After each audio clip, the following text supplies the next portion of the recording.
Hello everybody, welcome on into football right here on youtube.com/Shaunosaurus Today is the divisional round I should say. One of the following 8 teams will be the Super Bowl champion. We're going to cut that in half today. Then next week we're going to crown our champion. You'll get the NFC Championship, the AFC Championship, the Super Bowl, and perhaps even the Pro Bowl.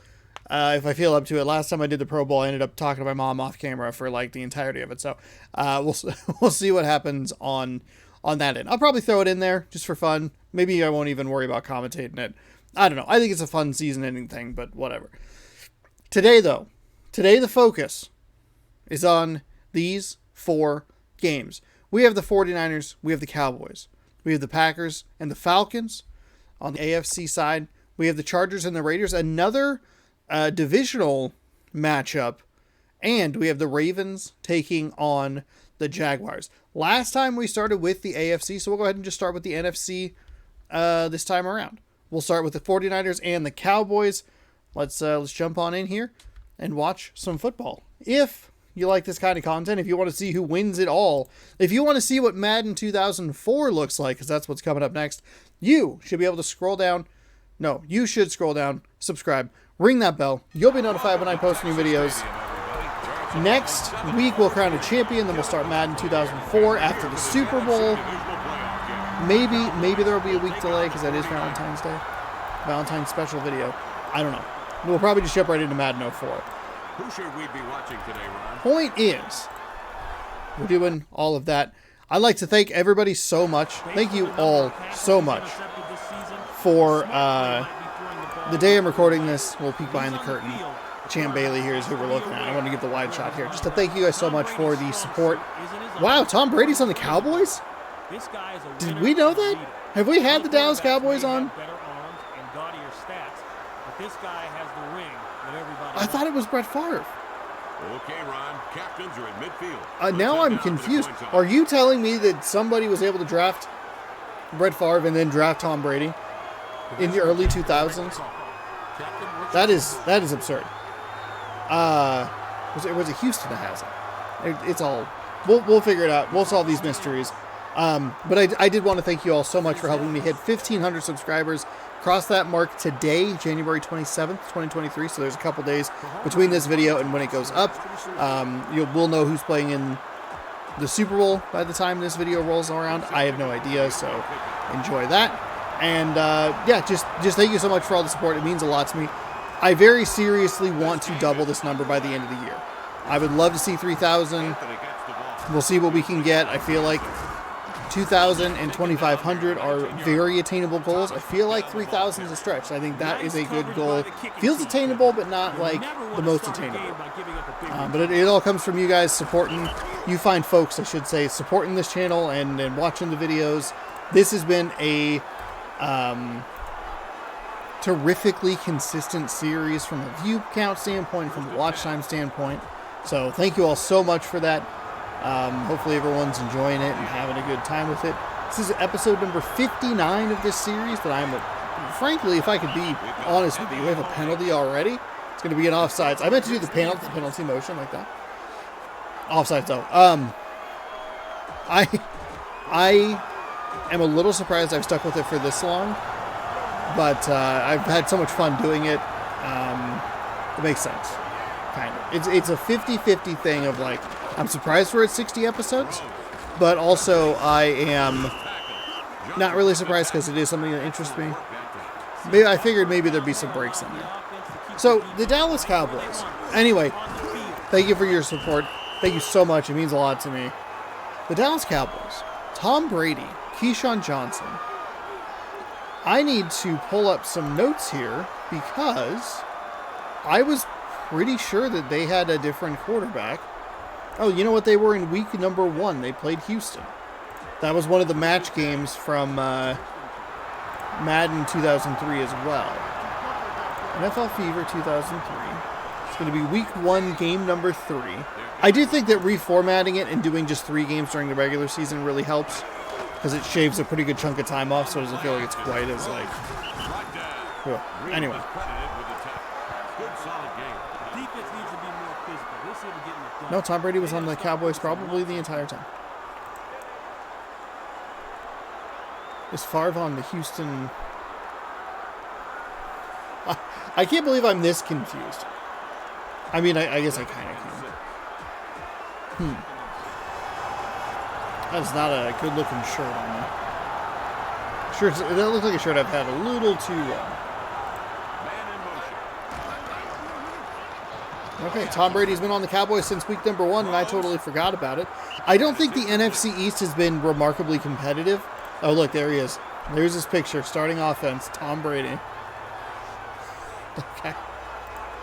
So then who... How do we... Okay, here we go. Houston, maybe? Houston get the ball first? They sure do.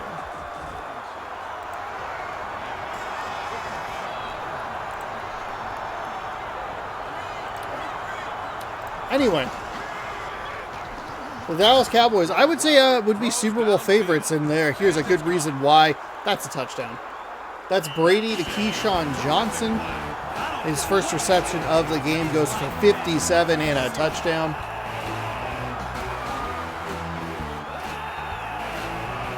Speaking of the Dallas Cowboys, they were participants in the What If playoffs that I ran in Madden NFL 23.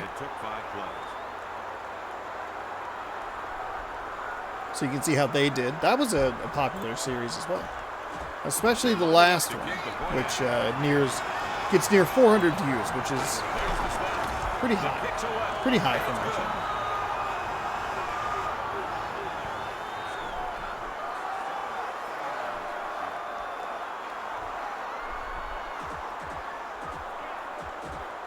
Rossum is one of the return men.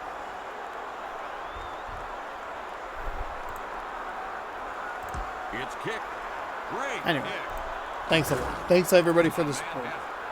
Let's focus in on this game. 7-0 our score between two teams that have been near the tops of the standings throughout the season. I think the 49ers maybe struggled a little bit out of the gate, but they did find their footing.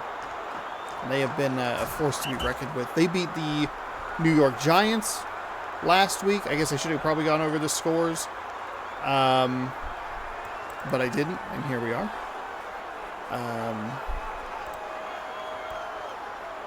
Ravens beat the Chargers beat the Jets. 49ers beat the Giants. Packers beat the Bears, and the Ravens won by a touchdown over the Bengals. Smith brought down the runner. He managed a gain of 2 yards. The defense boxed him in pretty good, and he didn't let the play or the runner get away from him. Junior Seau on that Cowboys defense? When was the last time we had Dallas on the video? Oops. Second and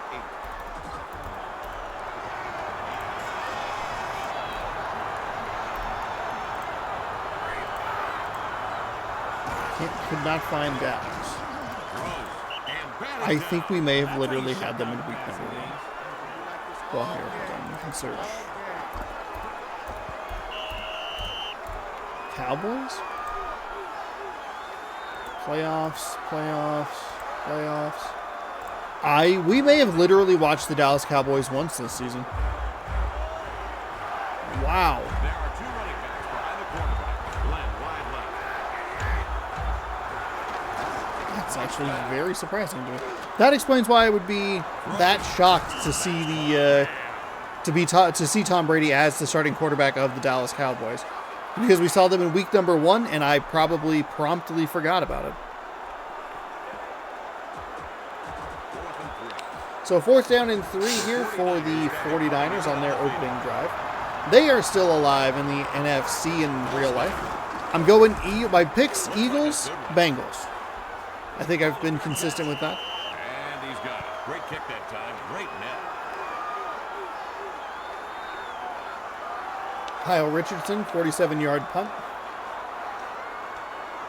And we'll see what the Cowboys have on offer for their second drive following, what was it, a 57-yard bomb to Keyshawn Johnson from Tom Brady. This disc only has to survive 1 more week. That's it. That's That's all it has to do. Stewart with the ball. There's a nice run off the right side, and they'll find 9. Nice running. And an excellent start here for the Dallas Cowboys on this drive, who might just start running away with this one. Weirdly enough, this was also a divisional matchup in real life. Or was that wild card? No, that was divisional. That was divisional. They're going with one running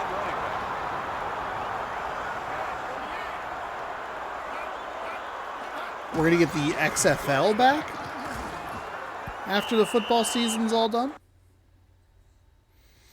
And we're going to get a fresh random roster for us to enjoy starting Valentine's Day. Throws. Couldn't connect. Incomplete. Somebody's going to look up what it was. 2 backs set for the Cowboys.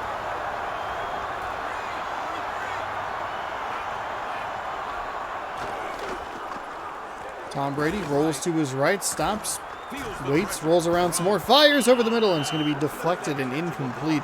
That is a disappointing sputtering of a drive. Tom Brady not known for running the ball, but not what you want to see. That was a 9-yard run, 8-yard run, and then just punch it through for the first down. The one explosive drive stays there. As the one explosive drive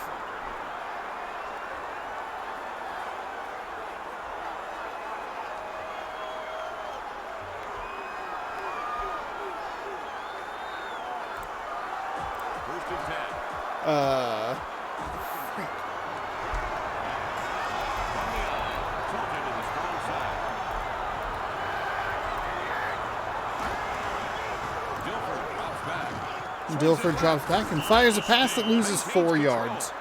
So that's exciting. Really, really proud of you, Trent Dilfer.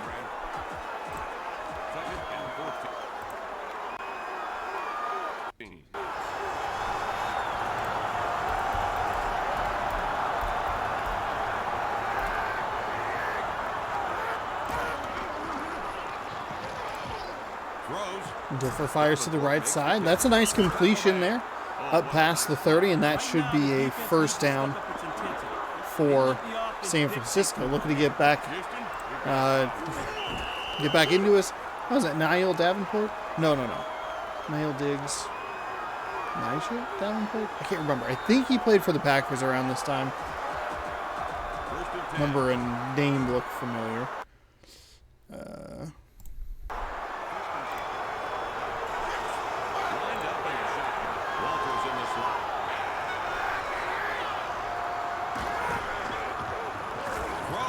There's a nice find over the middle up to the 45-yard line and an easy first down. Nice looking play. That's the kind of play that lets an offense feel confident.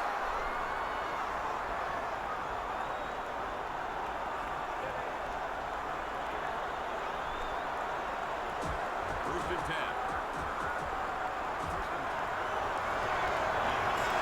The Cowboys got 4 down linemen in the game. First and 10 for the 49ers. They're going to run it off the left side with their fullback, and I would have loved to have seen him push that closer to the sideline. I routinely talk about it in this game. They just cut up the field too soon. There's just not a great AI pathing in it, and that should have been a much bigger gain than just the 6 yards. But a nice play, and again, I've talked about it again throughout the season. A really good example of how this game has improved. A run like that in 0-2 would not have worked. They'll go right back to the fullback. It's like they don't trust their running back. No gain. They're going to call that no gain, so 3rd down and 4. Junior Seau with that big board behind him. 3rd and 4. And that'll probably be the last play. That will be the last play of the first quarter. Dallas strikes first. At the end of the first quarter, the score is the Cowboys 7, the 49ers. And I look for a spot on my back to itch. 7-0 after the big bomb down the left sideline. San Francisco looking to knot this game up as they have a heavy advantage in time of possession, but the yards favor the Cowboys thanks in large part to the 57-yard touchdown catch, which has kind of exposed another weakness in this game for whatever reason. The receiver gains so much more speed as he catches the ball and just leaves the defender that is initially covering him in the dust to the point where it's like, this doesn't make any sense. Sometimes it does. If you have like a running back on a middle linebacker, you can kind of see it. But in some cases where you have what should be like equal speed guys, doesn't make a whole lot of sense. So Davenport only gained 6 after that fresh set of downs, and they weren't able to pick up the other 4. A no-yard run and a really terrible throw by Dilfer over the middle into traffic. And that'll lead to a punt, which will shift the field position by about 35 yards as it goes into the end zone. Offset I formation for the Cowboys with 4:49 to go in the second quarter. And they like what the 49ers were doing, trying to work it outside on an offset I formation. But that is a play that goes nowhere. Dropped for a loss of 4. Back to the 16-yard line.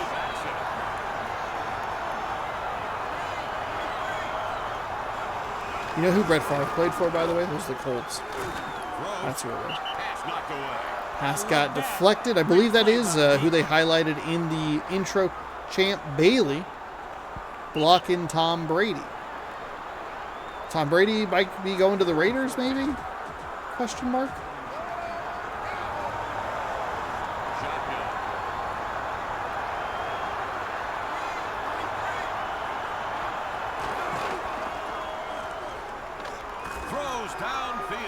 There's a big pass, so that's going to be intercepted. He threw it a little too far in front of the receiver. And Champ Bailey, one of the great cornerbacks in the league, is going to get the interception. That's an easy interception for that man. Easy. He will give the 49ers the ball right back with really solid field position. As we take an elongated look at his stats. 1st and 10 from the 47. A game that maybe looked to some, myself, like it was going to be an explosive game. Slowed down. Dilfer off his back foot as his body rolls around or turns around, and that's going to be an interception.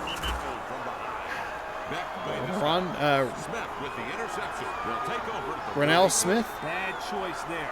He threw to a guy who wasn't even close to being open. The Cowboys get the ball right back. Look at how awful this throw is. He's going to falling away off his back foot over the middle of the field, and that is where the danger zone exists in the NFL, and he paid the price with a pick there. 1st and 10.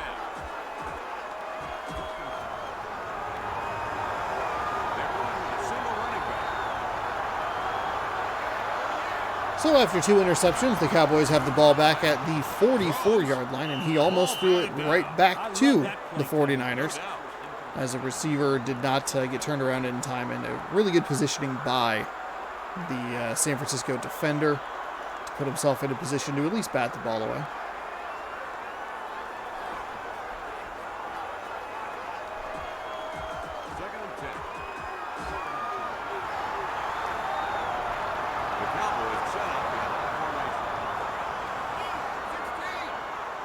Offset I formation. On the move. Throws. I thought that was going to be intercepted. The defender in tremendous position, but just missed the timing on the jump, and that allowed the receiver an easy catch, but a nice recovery to tackle him before the line to gain. So it should be 3rd down and short here. 3rd down and 3 from the 50.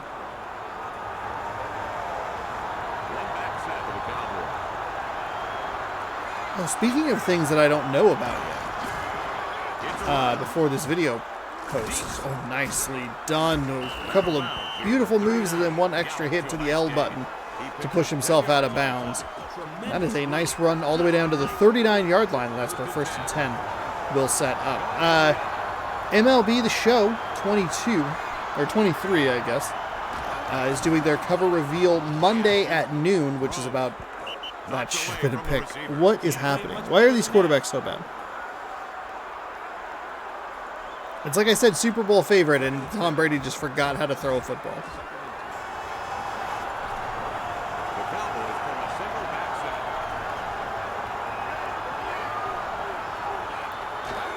MLB doing their cover athlete reveal Monday at noon. There's a wide open receiver inside the 10 down to about the 5-yard line, first down and goal. And I'm very curious to see who it is. Obviously, if you've watched the channel, I've played a lot of MLB The Show on the channel. 2 full seasons, like 300 and some odd games. It's a ginormous number. I think the first one was 185, and the second one was actually, I think, longer because some of the series went a little bit longer in the playoffs. So there's getting close to like 400 baseball games on the channel. So I've played that game and enjoyed that game.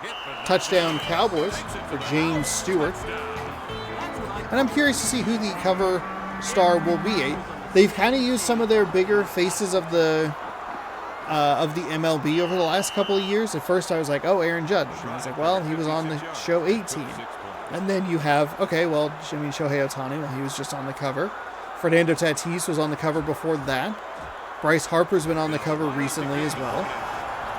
Is it someone like Julio Rodriguez? That was kind of the one that jumped out to me. I know that I follow the Seattle baseball stuff, and so like maybe there is someone who was equally explosive, equally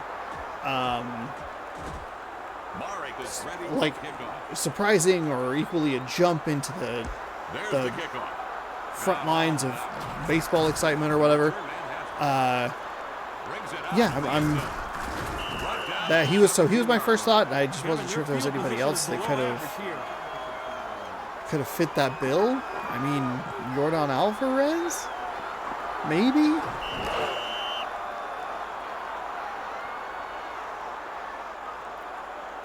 And they kind of have already done with Tatis. They've already kind of done we're the new generation of baseball players.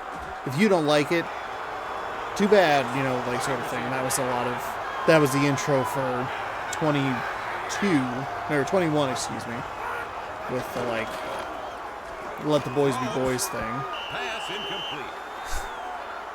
Trent Dilfer is not playing very well, so we'll see who that is Monday at noon Pacific time.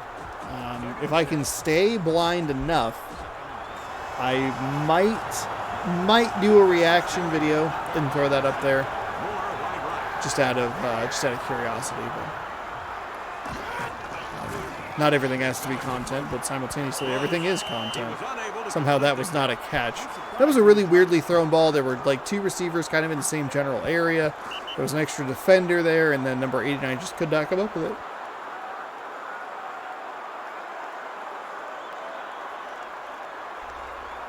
I can't possibly be this tired this early in the video. We are not even halfway through quarter number 2. A lot of incomplete passes, a lot of poor play from both sides. Cowboys took advantage of their good field position and scored a touchdown. San Francisco needs a response here. They need the double dip. We're going to see a big play down the left side. That one is tipped and incomplete. 50-50 ball that nobody could come up with.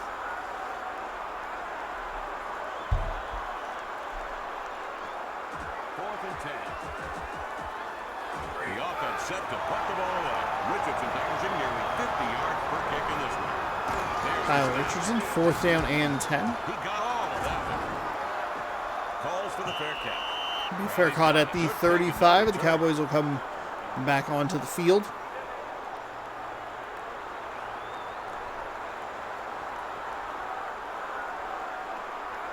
I wonder if that shadow shifts every quarter further over. Because obviously, dynamic lighting wouldn't have been a thing. It wouldn't be a passive time thing. But you could do specific segments, like first quarter, second quarter. Maybe, I don't know. This game is 20 years old, and Tom Brady just cannot find a receiver. The Dallas defense might be doing enough to where a 14-point lead feels more like a 28-point lead. It's going to be so difficult for the 49ers to score anything that even with the offense faltering, Brady rolls to his left, Throws over the middle. It's off the defender and incomplete. That was like a guard or a tackle. An end off the shoulder pads, off the nameplate. Bounced into the air and incomplete. So.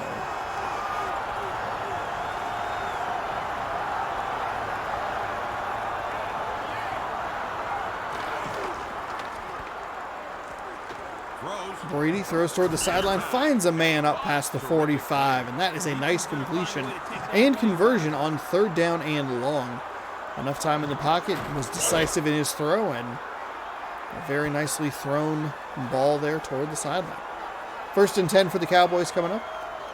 Maybe that's all you need. The 3rd down conversion, get some rhythm going. Try and put this 49ers team away before halftime. I have no idea what the biggest comeback is, but I can't imagine 21 points. Oh, we're going to have a hold here. 21 points feels like it might not be feasible. Oh, so a big hold here. This is excellent news for the San Francisco 49ers as we hit the 2-minute warning. A 1st down and 20 for the Dallas Cowboys. It's going to push them all the way back to the 37, which is right about where they started their first set of downs.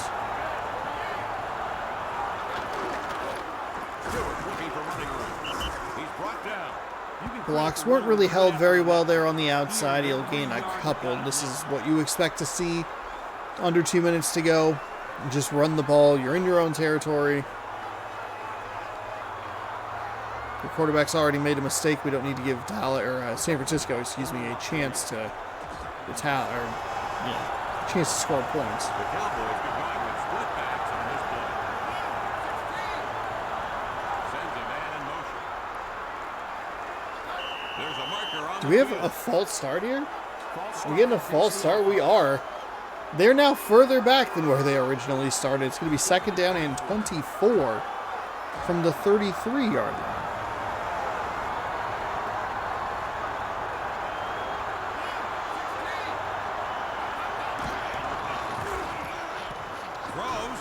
Brady with a big pass there, and again, it's one of those weird routes, a couple of receivers in the same area that brings in extra defenders.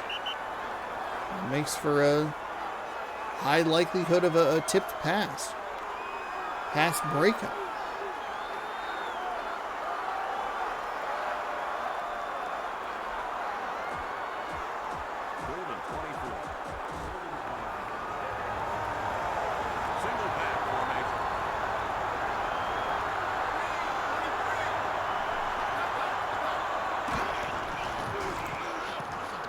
Brady rolls to his left, chased and fires, finds a receiver up near midfield, but that is not enough there. We've seen a couple of those plays. Brady rolling to his left and finding a receiver toward the sideline. There's too much distance on that down. 4th and 10. Set up 4th down and 10. So they did get all the penalty yards back. Good job, Cowboys. And they will hold this ball here for about 30 seconds. Pretty surprised to not see San Francisco take a timeout. Actually, I guess I shouldn't say that because it's not all that surprising because this game does not have great clock management.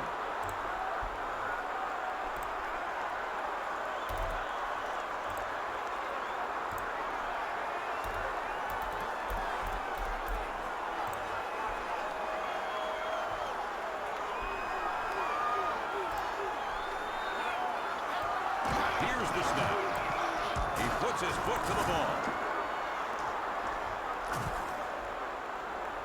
They'll go into the end zone, and with about 17 seconds remaining, 49ers will have the ball with a chance to pick up some points before half.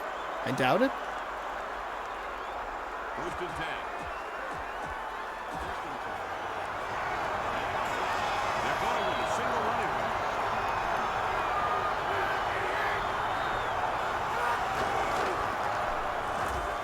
Swing pass. Throw to the left side, up to the 30. That's actually a pretty nice start to this drive. And he got pushed out of bounds, which stops the clock. Defense clamp down on plays like that. It's always easier said than done.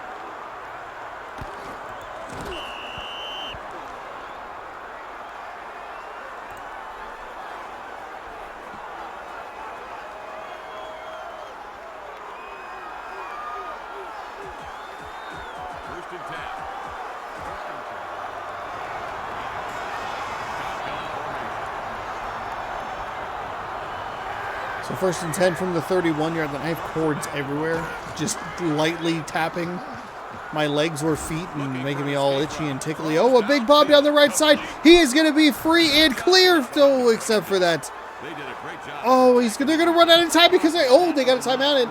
They got a timeout in. A lot happened in there. Commentator didn't know how to commentate it. That shoestring tackle, I thought he was going to be free and clear, but number 32 with the swipe at the ankles and gets him down before he's able to cut the lead in half. Instead, the Niners are going to have to settle for 3. Maybe you even try and go for the touchdown. Way to get the timeout in with just a tick remaining. And the 49ers showing a little bit of life here as this kick is up and good. So 14-3, your halftime score with Phil Dawson knocking it through from 32 yards.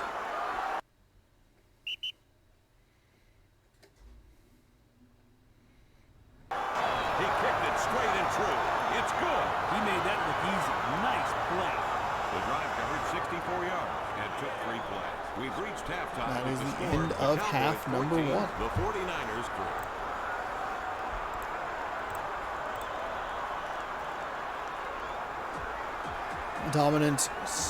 Dominant first half for the Cowboys.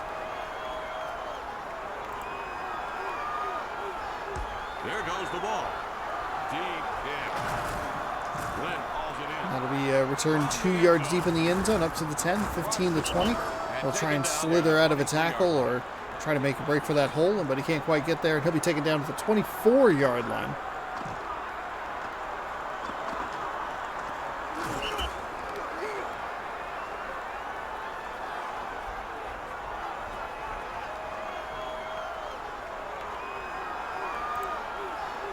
First and 10. Oops.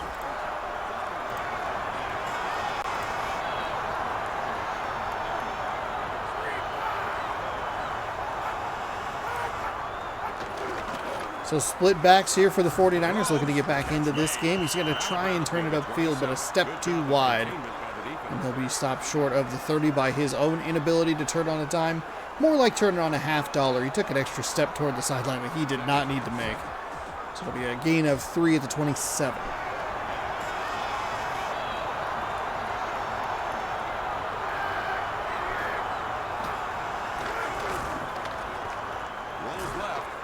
Oh, he had exactly what he was looking for. Oh, his best option was not that throw, mainly because the defender was in terrific position. But he had a wide open running back in the flat, or receiver. I'm not exactly sure who it was. I'm pretty sure it was a running back because that's usually what we see. They'll run out toward the flat and then cut up. And he was open. It's not, going to be a monster gain or anything, but it's what you want if you're the 49ers here. An easy conversion. Instead, you take the deep shot, and now you're stuck with a 3rd and long. Defense knows you're going to pass. They're going to bring 4. And that's out to the corner. It's going to be tipped and incomplete. So if Dilfer had eyes and looked to his left on that 2nd down and 7, this drive is more than likely still alive. Unfortunately, he went for the deep shot, could not convert on 3rd down, and it will be a punt for Kyle Richardson. And that feels like a big blow to the 49ers, who have needed a lot to just even get the 3 points that they have. If they could have cut this to a 4-point game, heck, maybe even tried to go for a 2-point conversion to cut it to a 3-point game, I think you're feeling a lot better as a San Francisco fan as this 3rd quarter continues. Though not a lot of time did come off that clock.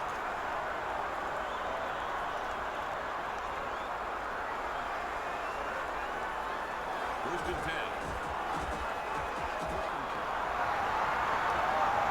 Going with a 2 tight end formation.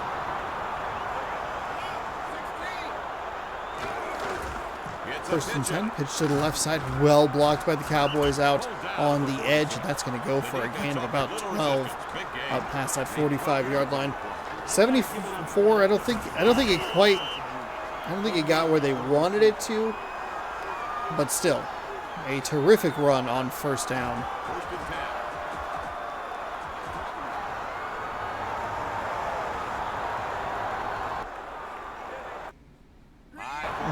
the offset I formation toward the weak side. They will go with that run. That receiver's got to hold on to the block a little bit more, or a little bit longer, I should say. The running back finally doing what I was looking for by trying to cut toward the outside. That was right when the receiver let go and stopped for a gain of 4.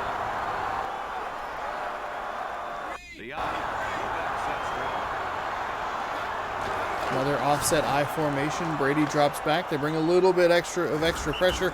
He's still able to dance around in the pocket a little bit, but clobbered right at the line of scrimmage. That is what defense is all about.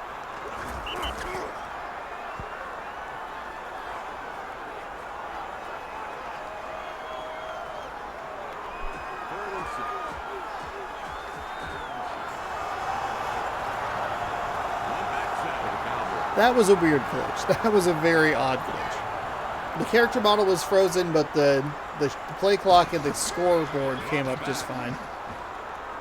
As Brady looks, rolls again to his left. We've seen that a lot. Back across his body over the middle of the field. It's going to be intercepted. Champ Bailey with the second pick of the day. He has as many picks as he does tackles. What a dominant stat line for Champ Bailey. Champ Bailey keeping the San Francisco 49ers in this game single-handedly. Receivers, they need to create a lot more separation between themselves and the DB. A really terrible throw by Brady. We've seen him go out that way a couple of times and find receivers on the same side of the field that he's on, going toward that sideline. Able to make a conversion on one. Came up short on another. It was like a 3rd and 24. So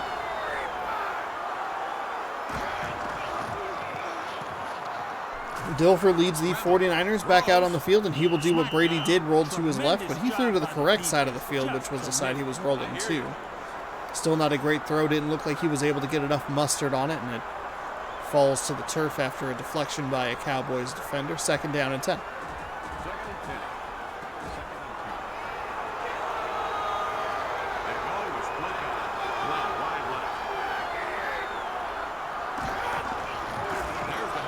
Off the right side, a couple of hits of the R's, right trigger, and that goes nowhere.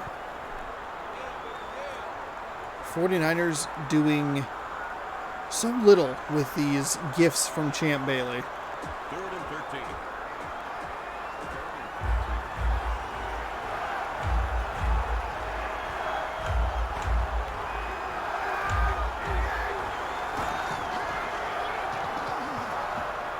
Dilfer from the shotgun fires, and that is going to be intercepted at the 40-yard line. Dave Thomas. Is that not the name of the owner of Wendy's? He's like, no, I'm Dave Thomas, the football player.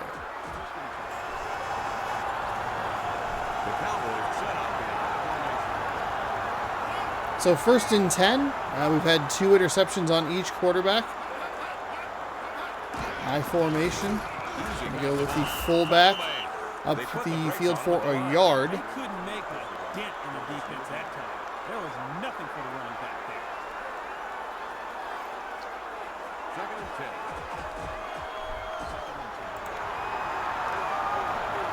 Two-back set. Johnson wide right.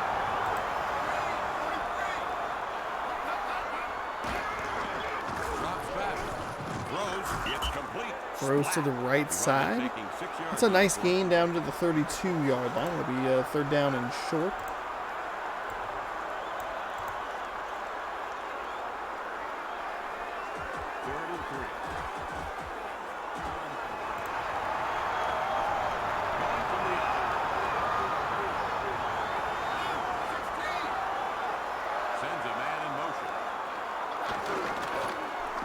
Hand off to the right side, and a nice defensive stop there. It's going to get them just short of that line to gain. They held the edge, and even with the fancy footwork, can't get past that 1st down marker. And we will more than likely, unfortunately, see a punt here. And that is what we will see from the 31-yard line, which means it's a 46-yard kick-ish, something like that. The kickers have shown themselves more than capable of being able to do that, whereas every punter that has ever punted in this game has shown a complete inability to execute a coffin corner. The only times we've ever gotten good punts are like on accident. First and 10.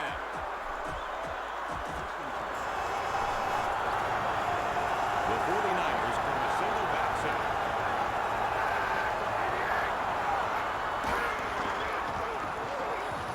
Throws. Throw to the right side. And it's incomplete. Off the pads of the intended target, and that was a very weird bounce that I did not expect being in the air that long. Second and 10.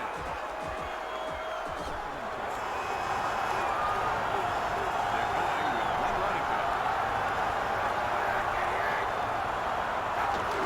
Back to throw.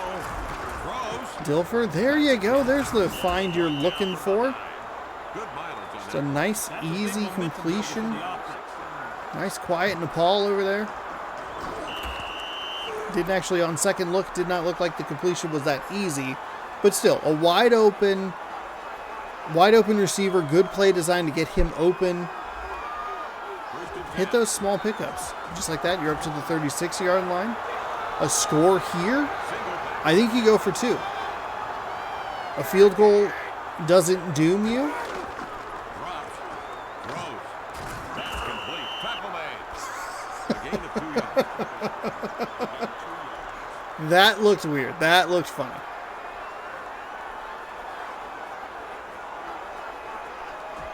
Second and 8. We are through 3 quarters now. All right, a scoreless third quarter comes to a close. The Cowboys lead this one 14-3. 1 quarter away from being in the NFC Championship game. I believe they are the 2 seed. The Falcons, with Joey Harrington as their starting quarterback, the 1 seed. 3 receivers set.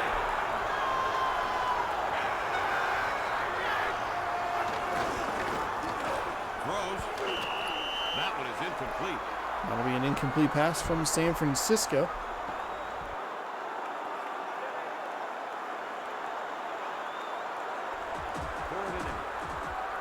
Third down and 8. 0 for 5 are the 49ers on third down. The Cowboys a measly 3 of 8. It's been a defensive struggle. They're going to bring some pressure, and the pressure is going to get home. A big sack back inside the 35-yard line, and that will put it into this drive for San Francisco. That is the perfect time to call up a blitz, and a really well-executed blitz there by number 32. We got through clean. 13. Dilfer tried to roll, but just did not have any room to do anything. Here's the snap. Gets it away.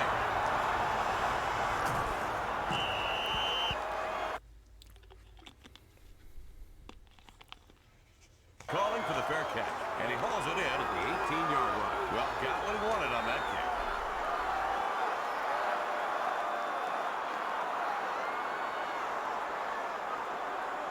First and 10. First and 10 from the 17-yard line.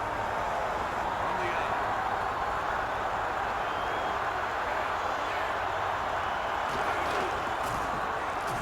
Throws downfield. That was almost intercepted. That was almost intercepted and then almost batted to another interception. That was not a great throw. There were 3 defenders in that area.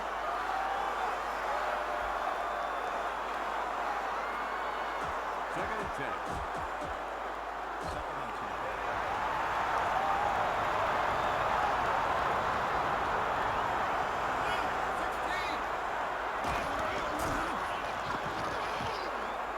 Brady with a clean pocket looks into double. Actually ended up being triple coverage again with the way that ball was thrown, with the second receiver in the area. Eyes on the quarterback by one of those defenders back there, and ran into the fray. Third and 10.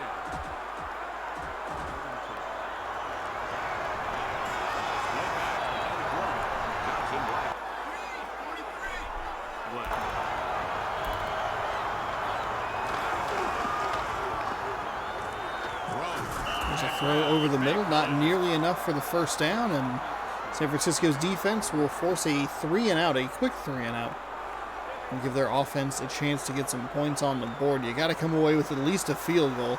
That's going to force your hand with a 2-point conversion to tie. But I think either way, you score a touchdown, I think you go for the 2.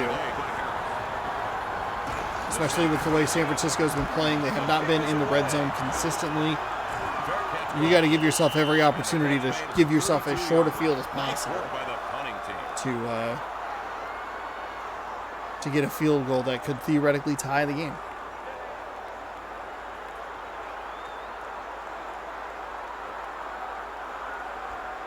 First and 10.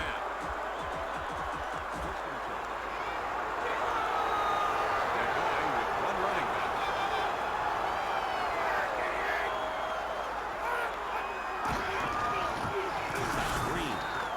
Oh, we're going to get a hold. He made a nice play to get away from the tackle. Shook his shoulder.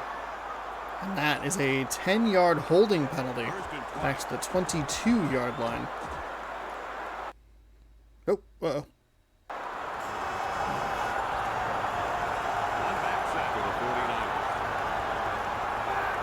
These two discs are breaking down in front of our very eyes. Dilfer just a little bit wide on that throw.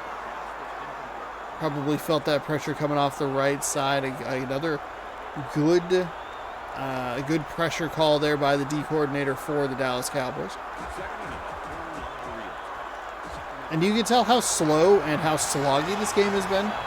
Most of the time, at this point in the video, we are into like a second game.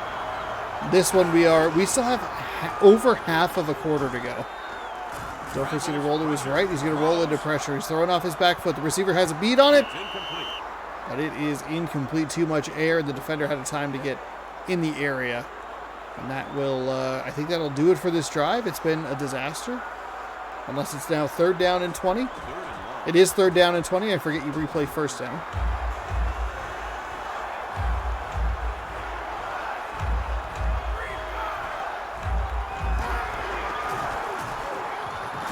Dilfer steps up, fires down the left sideline. That's picked. Intercepted by Jason Belzer. First pick of the day.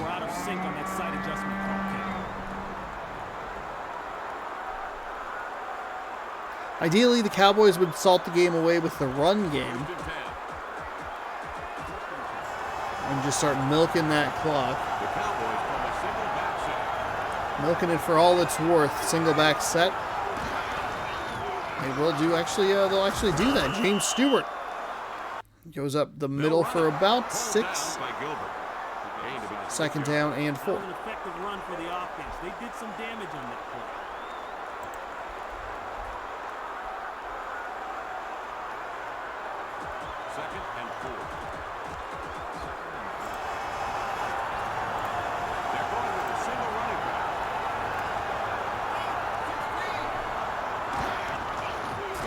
Brady drops back, throws to the left side, finds a receiver. I thought he might actually go back to the running back, who had a good release on his route and looked pretty open there as well. But still a good conversion. It'll set up for a 1st down. I think the shadowing is just the same throughout the whole game, which fine, whatever.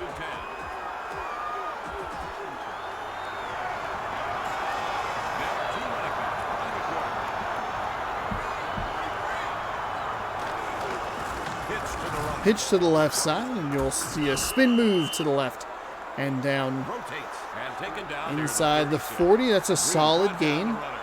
Stewart found room to run. Good run. 2nd and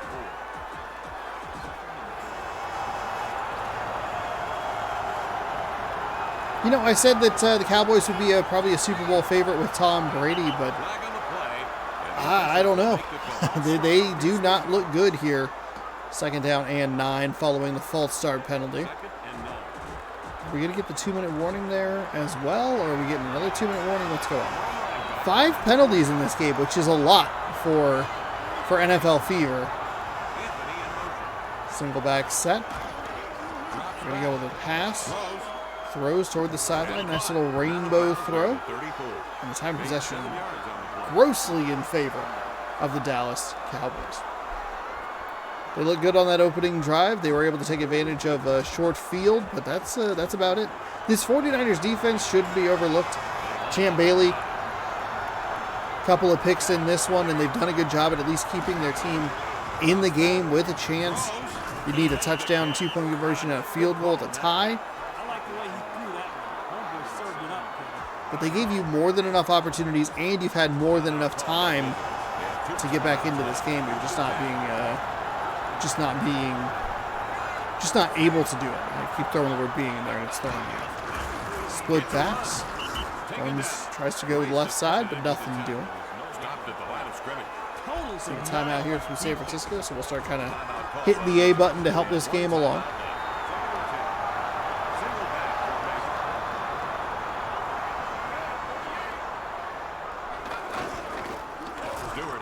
Run off the right side, past a couple of fallen 49ers, and the one remaining guy over there is able to get him down.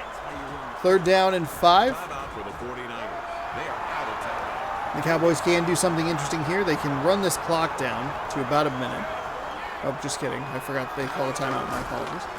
They can still run the clock down to about a minute. That's a pretty bad loss right there. But they can make this an even 2-touchdown game and take out all the 2-point trickery.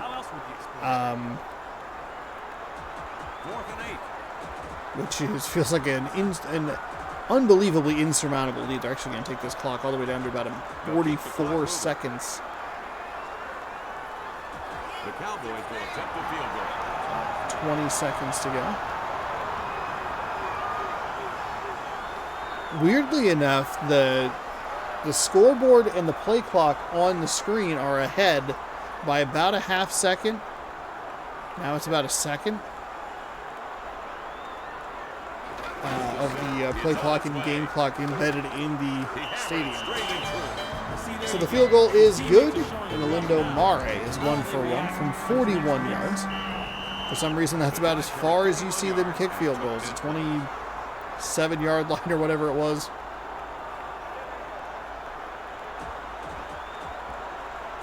We're waiting for the kickoff.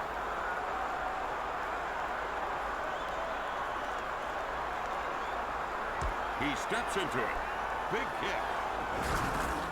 He hauls it in.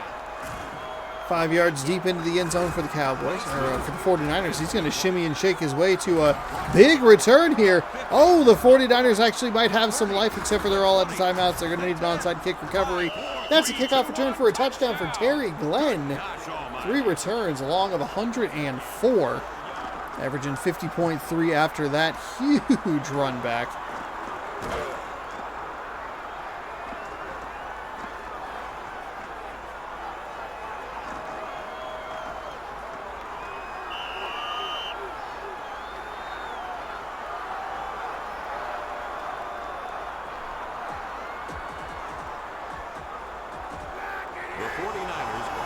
So this score is going to look a lot better than the game would imply. This was a Dallas Cowboys butt kicking. 49ers made it somewhat close here toward the end.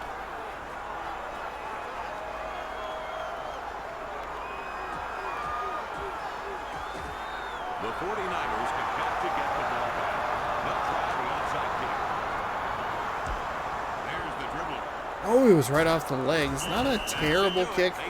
Definitely is a late hit out of bounds, but we'll ignore it. The Dallas Cowboys will be able to take a knee, and they will move on to the NFC Championship, where they will either go to Atlanta or host the Green Bay Packers, which is an interesting situation in that second one, as that is what we saw in the What If Madden video that I put up recently. So we'll find out in just a little bit who they'll be waiting to face. This was a pretty ugly game.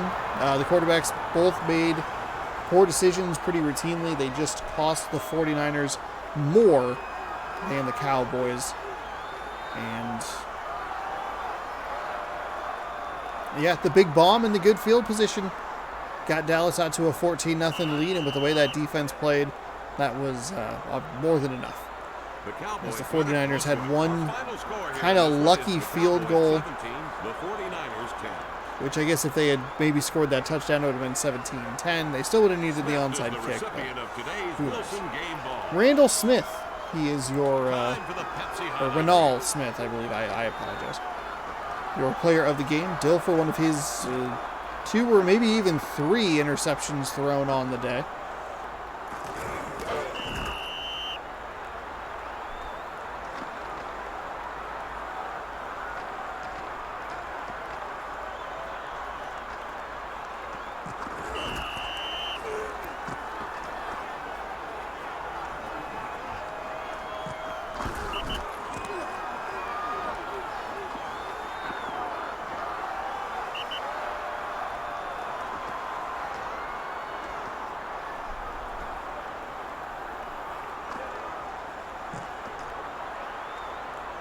There's the big play to Johnson. That opened up the scoring, what I thought was going to start to be a little more of an explosive Dallas offense, but they went quiet for long stretches in this one. 116 total yards of offense for San Francisco, and I would guess about half of that came from the big bomb down the field right before halftime that got them that field goal.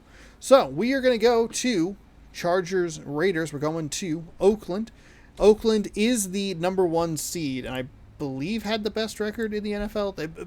It was either the Raiders or the Falcons, and I think it was pretty close. The Raiders led the AFC basically like wire to wire. They got off to such a great start. 12-4 is their record. The Chargers were just behind them in what's it called? In the AFC West, and now they will meet for a third time. I don't have the This guy can ruin an offense. There's nothing he likes better than stealing. I don't have the He is a player. stats on who won, McCardell is the complete package. unfortunately. He's as good as any wide receiver in the NFL. Keenan McCardell. A cool 65 degrees here in Oakland as we get set for this first of 2 AFC divisionals. We're going to Atlanta after this to watch the Packers take on the Falcons. Packers won probably, I don't know, that Dallas-San Francisco game was awful. It was an awful, awful thing to watch. But the Bears-Packers game last week was pretty bad as well. So thank God that we can't have the Packers play the 49ers, because that would be just a miserable existence for all of us. So here we go. Way behind schedule here. That first game took forever. The number 81 is off, and he is doing dance moves and making a miss. And we have a kickoff return for it. To where is that guy coming from? That's Peter Warwick with a 105-yard touchdown return. We're going to take a look at the replay. We're going to do a little bit of a deep dive here. Where did that guy come from? Look at the nifty moves. Absolutely terrific start to this game. See a guy just running backwards on the field. That's a big no-no here in 2023, but 2002, who cared? We'll take a look at the replay. Okay, so all I care about. So I'm guessing it's just. Oh, where'd he come from? Okay. Big number 64 here. Didn't pick up a single block, I don't think. Missed number 35. Turned around and looked at number 50 walk away. At least he got to watch him walk away. And they just, for whatever reason, just ran upfield. It's like most of them do. Oh, there was a second guy. Oh, these guys turned back, though. This is so funny. But his AI or his scripting code, whatever it was, did not get the memo. And then for whatever reason, he hit the goal line. Oop, got to turn back. And then came back and actually engaged a block. Okay, there you go. Good job. Hey, stick with it. Stick with it. I love the Xbox being the Xbox logo. Basically just being like the amount of time you can watch.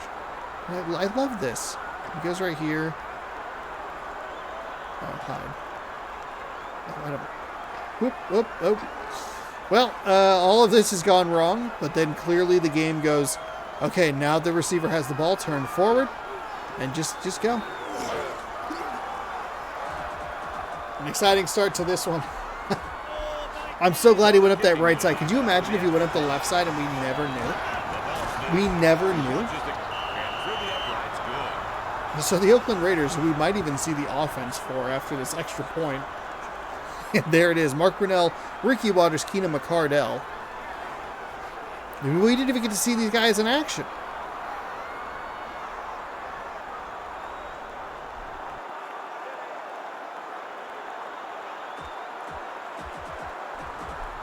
Ball teed up for the kickoff. He kicks it. Ward secures the ball. He's on his way. Crosses the 20. to the 10, to the 20. Absolutely clothesline at the 25-yard line. So the Chargers do not have the same magic that the Raiders did for their opening kickoff return. And the two teams that no longer occupy the cities they represent in this game see the Chargers with their first possession of the game. Let's see. Did we have them? We might have had both of these matchups, and I just forgot.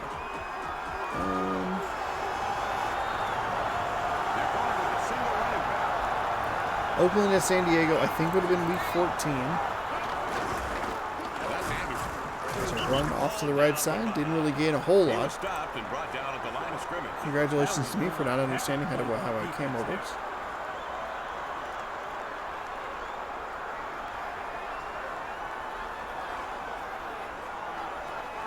Oh, actually, we did not have that because I think one of the teams won.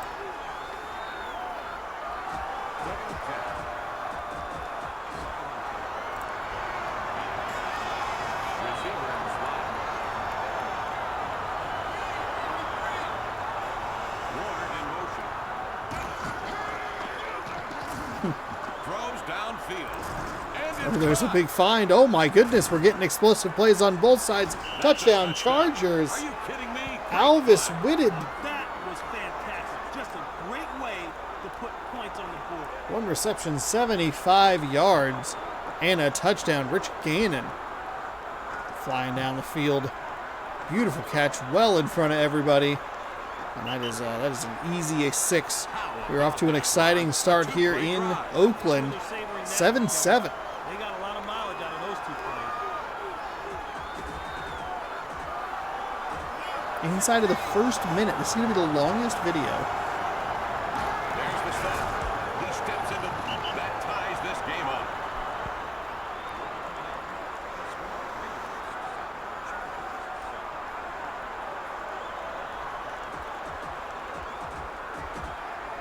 Metcalf is waiting for the kickoff. There's the kickoff. Driven deep. He's got it. From the end zone. 2 yards deep in the end zone. He needed to break that right, and he had a great shot at yet another. As you see, looks like another lineman missed a block. Yet another monster return. Just needed to go a couple steps to his left.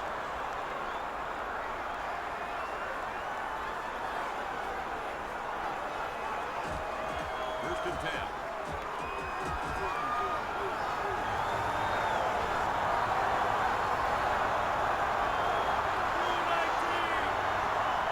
Man in motion. Offset I formation makes the first man miss, but tackled immediately. Following a 3-yard gain, it'll be 2nd down and 7 as we see the Raiders offense for the first time. We saw the starters. Now we get to actually see them play the game. Mark Brunell, Ricky Waters, Keenan McCardell. And that is a dangerous throw. Tried to fit it in a very tight window right there. Lucky that that one was not picked off on the backside. It'll be 3rd down and 7. 3rd down and 8, excuse me.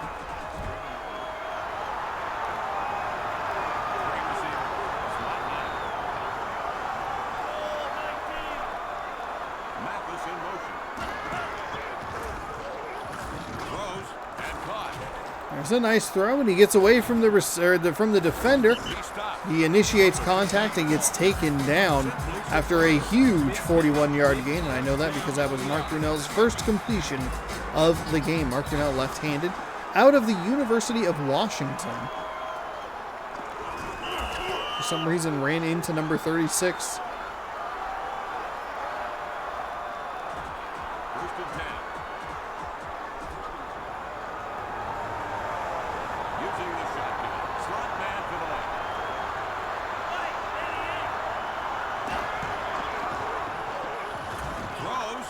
Goes over the middle, finds a receiver with a defender draped all over him, and he's still able to gain a couple of extra yards. He'll get near but short of a first down.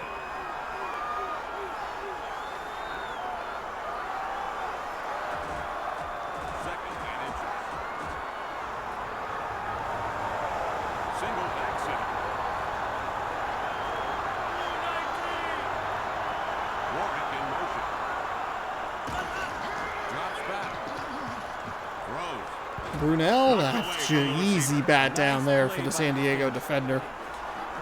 You see him wind up and just volleyball spike it out of the air. Perfect timing by number 26. And third down and very short coming here for Oakland, who should probably just turn around and run this ball with Ricky Waters. Pick up 3 feet. Not even that. It's like third down in inches. And get a fresh set of downs. Offset I form, or a split back formation, excuse me. We're going to have a penalty. It's going to be a false start. I was on the wrong side. Either way, false start against the offense, and it'll be third down and 6 from the 31.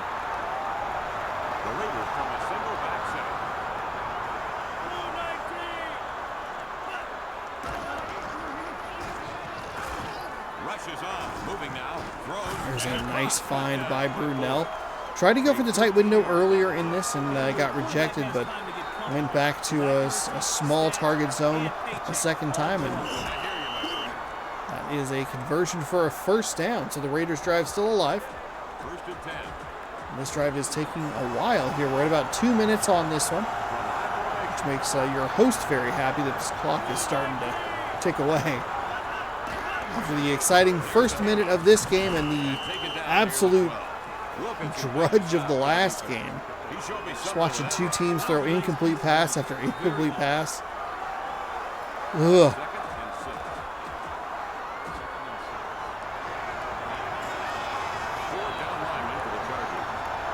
That's where it starts to feel like a bad offensive game rather than a good defensive game. There were a lot of nice defensive plays. There was just so many. There were so many poor choices and bad throws in that last one.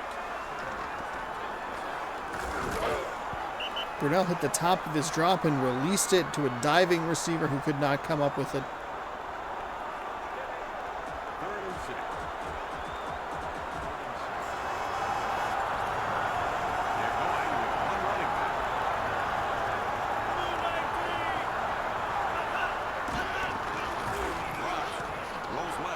Down in 6, rolls left, finds a receiver in the end zone. He had a perfect target right there, but could not get the completion, and I think the Raiders are going to have to settle for 3 here.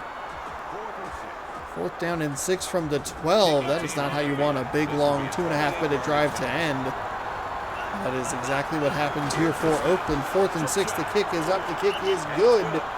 And the Raiders, with Bill Grammatica's leg, take a 3-point lead. Lefty quarterback, lefty kicker, and a lead for Oakland.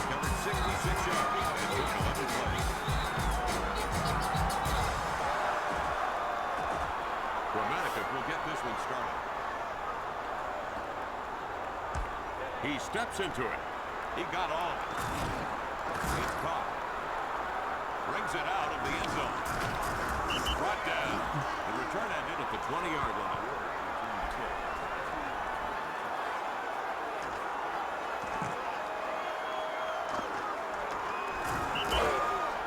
Nice return for the Chargers. It'll be out about the 20-yard line, so probably could have just, dropped to a knee and not gotten hit.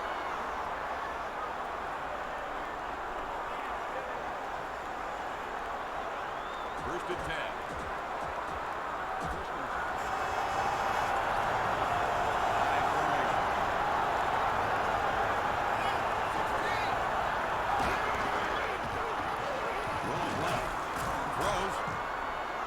Oh my goodness, that was into triple coverage, and he found a diving reception. Number 83 with a magnificent catch on 1st down and 10 from Rich Gannon, who right around this time went to the Super Bowl with the Raiders. They did get blown out by the Tampa Bay Buccaneers. Inside of a minute to go here in the first quarter. Hoping for a shootout here. I'd like to see some high-powered offenses just go against each other for this one.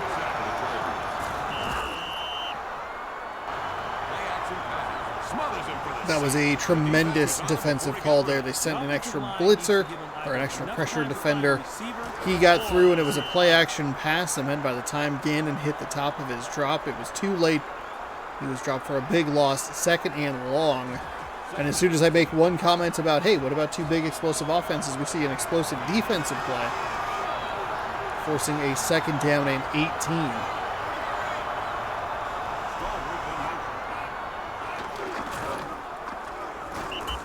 bring more pressure, confuse the offensive line, excuse me, and they're number 48 in on the tackle again. Back-to-back sacks for him, and it'll be 3rd down and 25. Or my favorite, 3rd in a Walmart parking lot.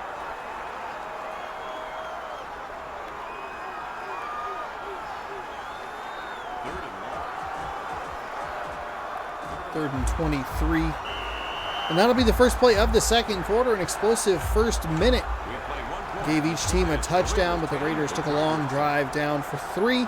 The Chargers looking to respond, but they are going to need a big gain here. 10-7 at the end of 1. 69 yards. Nice. Nice. Single back formation.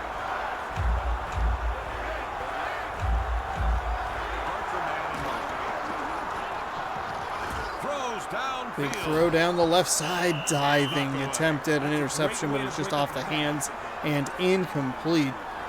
The 42 with a great defensive play there.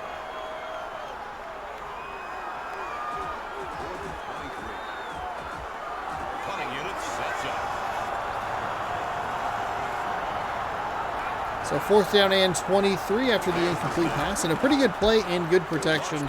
At least had a shot at a first down. That's just a heinous conversion if you were to give that. Josh Miller with a 43-yard punt. Pins him back to about the 30-yard line. Made the first guy miss, but the second guy was there. And the Raiders take back over. 1st and 10.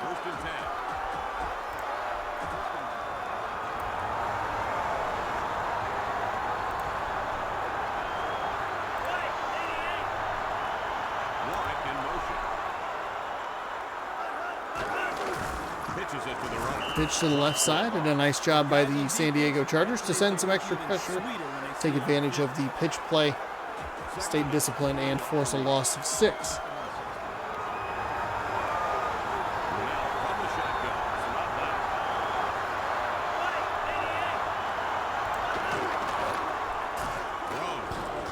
That is a nice defensive play on the back end to bat that ball away. I thought that was going to be a completion.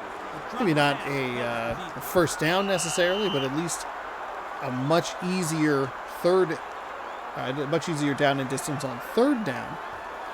But got his hand in there and batted that one away. 3rd down and 16 coming up. The defense is tired of hearing me talk about how explosive the offenses have been, and they're getting themselves involved in this one.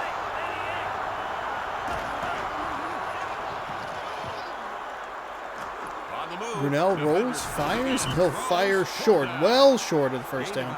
Barely got across the line of scrimmage before he got clobbered by a D lineman there.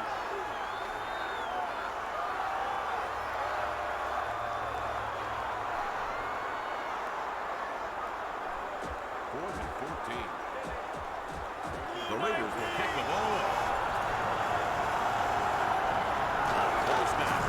So a quick drive for the Raiders, and the Chargers will get the ball back down 3. That fair catch broke the game, apparently.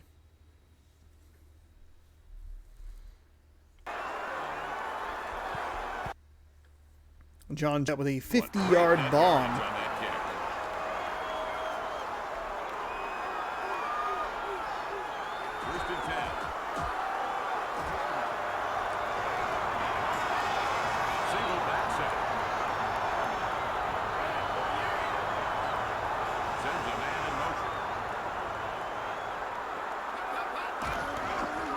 Weird motion there by the wide receiver. Thankfully for the Chargers, no illegal motion penalty there.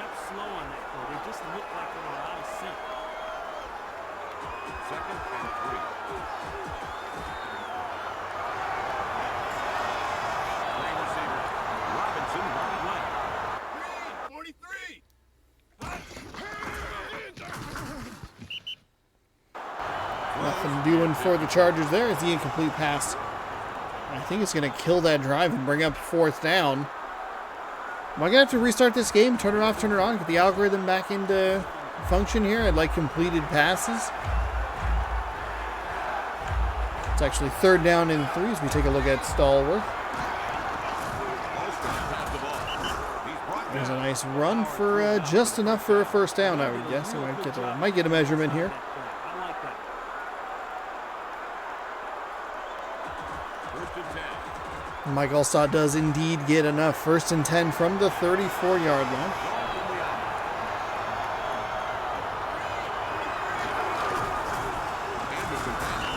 He was stopped for a loss. Whoa, somebody on offense busting an assignment big time.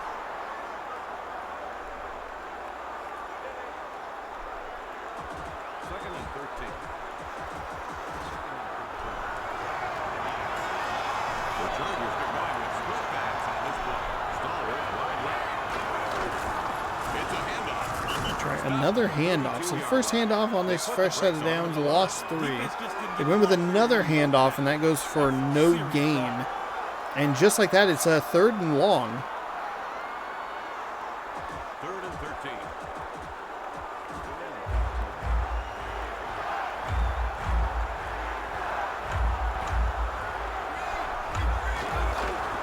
Drops back. Gannon drops back, fires left up, and short of the first down by about 5 yards. Up and near the 40-yard line.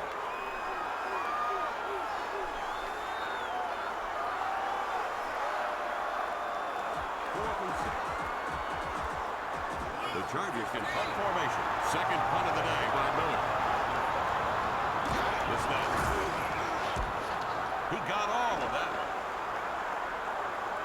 Warren. That was maybe one of the best punts we've ever seen. It wasn't even that good. Out of bounds. Oh, we went with that stiff arm that involves a weird side jump.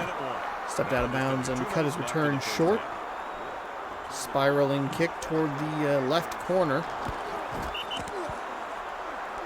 I don't know how many more yards he would have gotten. Probably maybe 5. Maybe.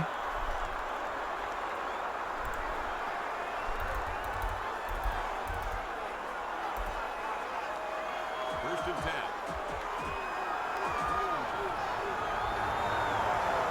They're going with split back.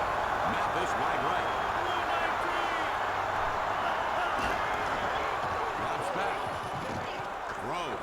Tipped. Brunell fires, and it just wasn't a very good route by the receiver. Off the hands, incomplete. Looked like the receiver needed to go up the field a little bit more. Maybe a bad throw by Brunell. Second and 10. The Raiders from a single back set.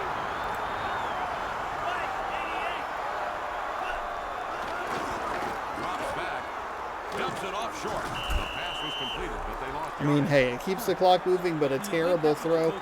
I like the throws to the flat. I like the idea. I like the concept of them. I might have hit a button on the Xbox.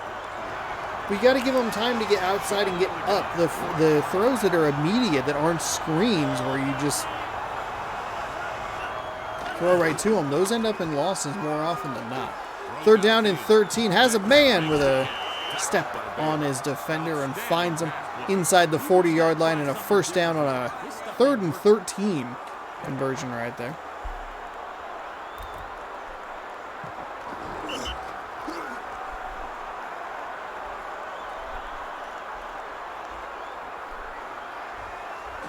First and 10.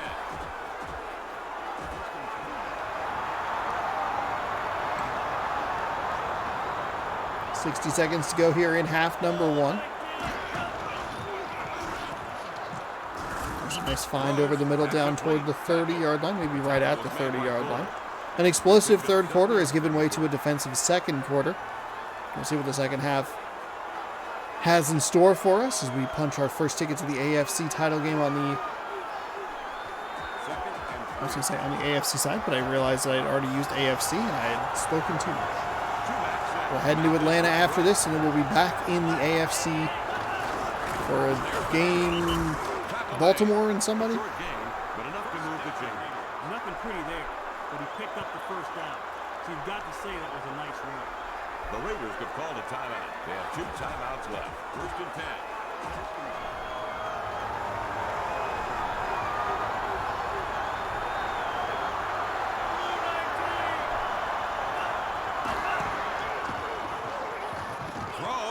There is what you want, a receiver out of the flat. It's going to go for a touchdown. Ricky Waters, 3 receptions, 34 yards, and a touchdown. That's what you're looking for. Brunell stepped back, gave him the time to get turned upfield. And we've seen these running backs be dangerous weapons out of the backfield throughout this season. We've also seen them make a ton of terrible negative plays. And it's going to extend this lead to 16-7. First offensive touchdown for the Raiders. He boots it. That kick is good.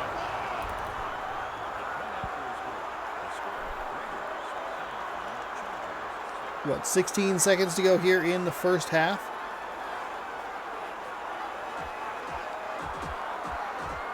We're waiting for the kickoff.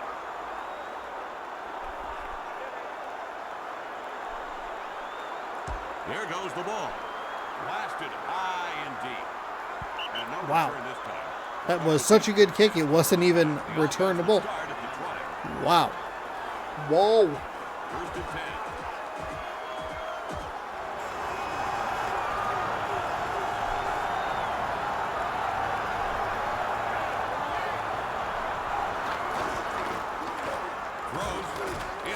Oh, that was a terrible throw.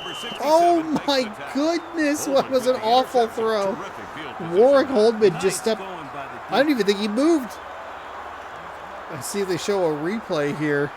Actually, we can take a look at the replay ourselves.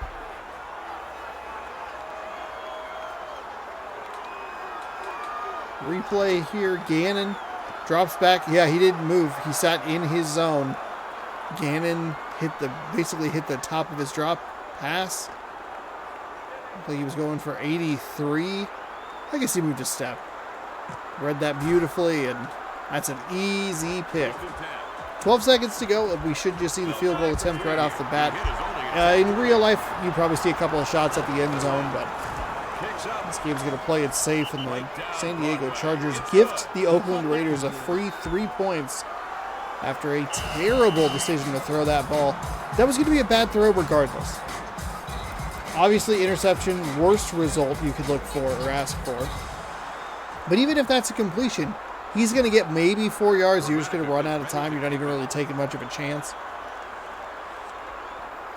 But whatever. Chargers will get the ball first after the break.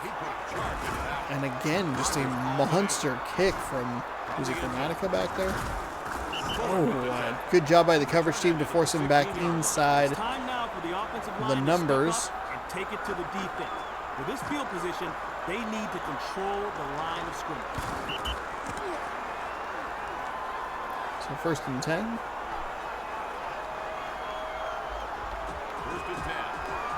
First and 10 from the 16. It was like a 25-yard return. But 9 of those yards were just out of the end zone.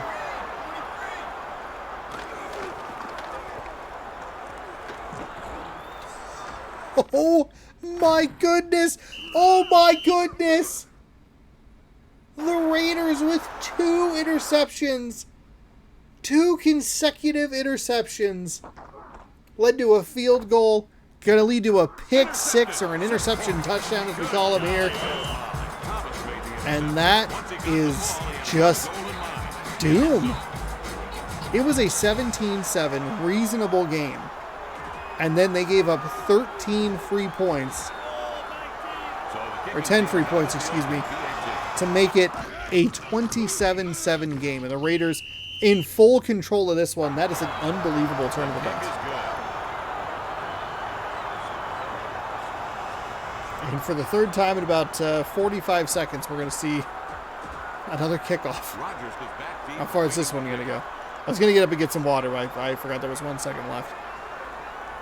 There goes the ball.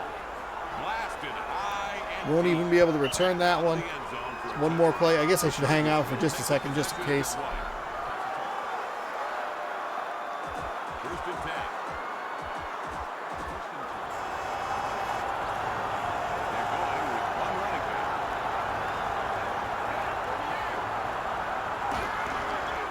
Anderson with the ball. Smartly just handing the ball off. I'm going to hop up and get some water. You enjoy halftime. 27-7 your score after a disastrous final 11 seconds or so for the Raiders, or for the Chargers. Whew.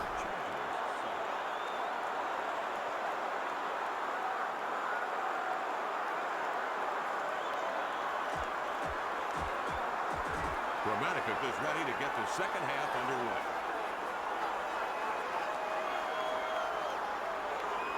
He steps into it. He put a charge into that. Rodgers secures the ball. Brings it out of the end zone. Taken down. Connecticut made the stop. The return ended at the 19-yard line. Considering where they are, Kevin, they need to keep things real simple.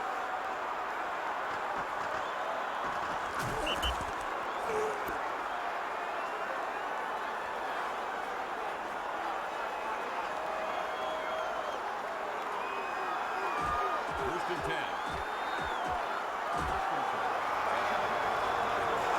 Using shotgun formation. Slot right.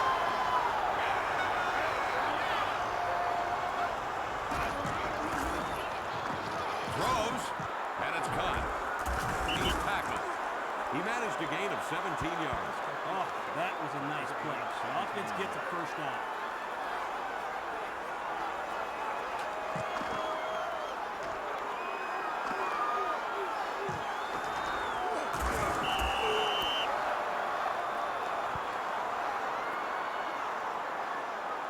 First and 10.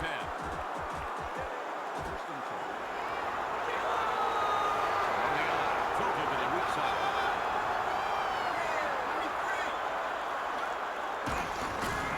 Allstott runs it. That's as far as he'll go. Number 48 brought that play to an end. Allstott worked that for a nice pickup. Offense just plain slapped the defense upside the head on that play. They just seem to want it more.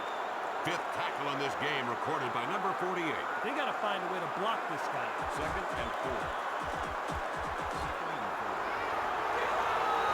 A lone running back behind the quarterback.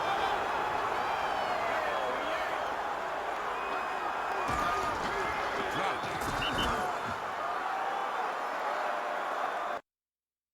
Cancel that transaction. That's a sack. No chance to get rid of the ball. Kevin, they should pass from the shotgun. He needs more time to find a receiver.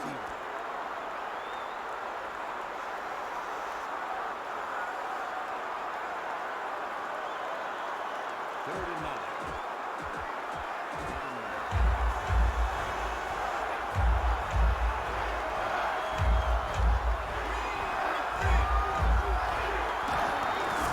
Drops back. That's close enough to bring out the chain. Did he make it? Card denied. Fourth and inches. Warwick waits downfield. Here's the snap. He kicked it out of there. No return this time. That's a touchback.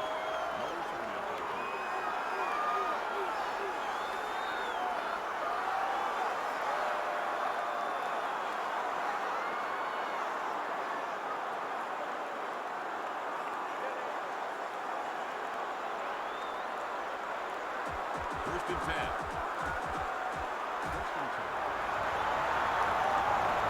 They're going with a single running back.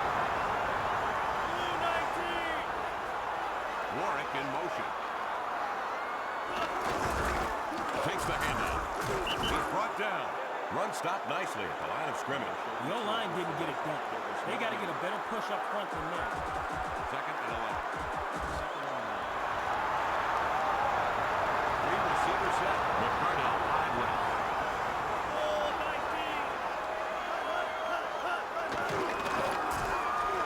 Throws and grabs. Schultz stops it. Good solid game. Now that's how the passing game is supposed to work.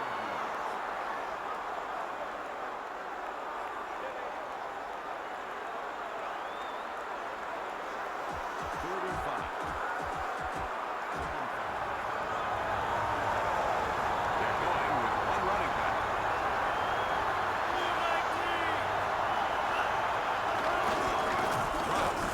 Throws.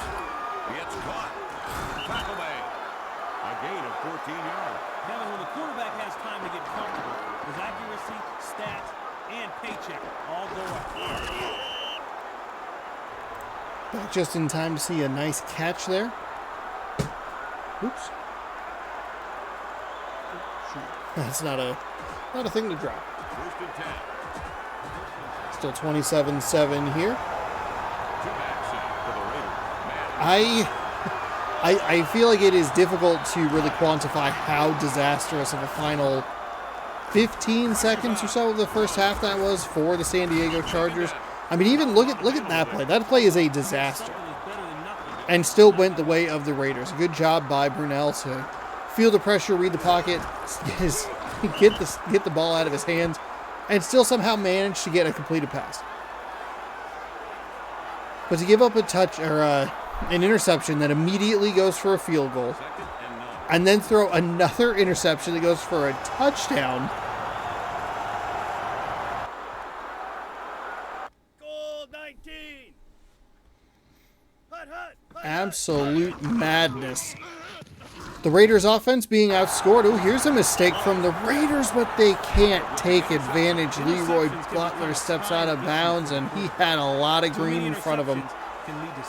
Dang. That's what the Chargers need. They need a mistake from Brunell. They need to be able to cash in on those. And the faster they can cash in on them, the better off they are. Monster plays. And a pick six is a monster play. Interception touchdown, is a monster play. High formation here for Gannon and the Chargers. We're going to hand the ball off. Maybe that's also a reason you want to get a pick six there, is you don't run the ball. Most of the time it's because your offensive line got beat at the point of attack. Second and 10.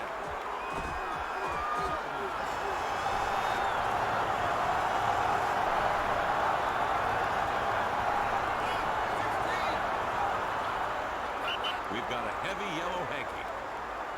False start against the offense. False start on the offense. Second down and 15. Chargers 47-yard line. The Chargers are in the shotgun. Robinson wide right.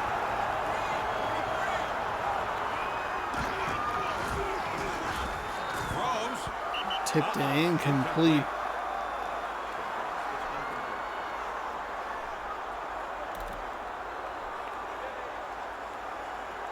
Third and 15.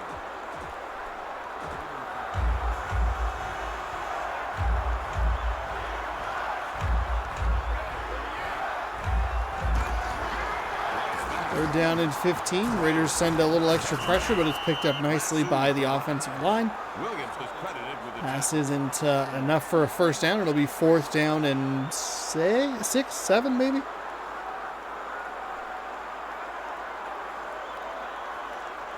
At the end of the third quarter, the score is the Raiders 27, the Chargers 7. That gets us through quarter number 3. Hopefully getting us back on track for this recording timeline here. Fourth and 7. I can't believe how long that first game took. The Chargers line up in punt formation. Miller. So they're going to punt it on this side of the 50. Fourth down and 7. And that'll go into the end zone. So touchback it will be. And first and 10 for the Raiders. Nice job by that Raiders defense to make sure that the interception does not come back to haunt them. If this specific game freezes, we're just going to give the victory to the Raiders.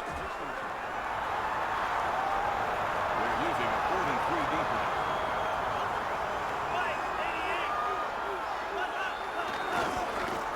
Beasley with the ball. He stopped. Pretty even time of possession, which is a little surprising. Didn't look like much, but his blockers will appreciate the effort. He just didn't quit trying. But when your offense is actually being outscored by your defense and special teams, albeit by a point, I guess that kind of irons out some of that logic. The Raiders set up in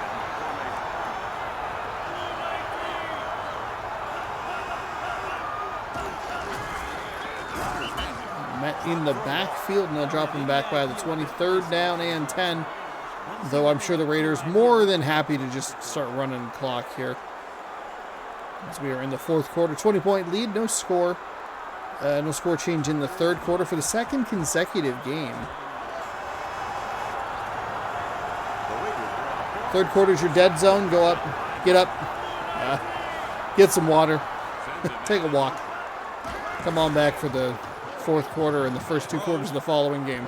Oh, he's a yard or 2 ahead of his receiver. His receiver who had a step on the defender, and that'll be an incomplete pass, setting up a fourth down and 10 for Oakland. 4th and 11. 4th and 11, excuse me. Second punt of the day. And John Jett is going to get his second punt of the game. First one win for 50. This one's looking nice as well. Fair caught inside the 40, about the 37-yard line. 38 maybe. 1st and 10.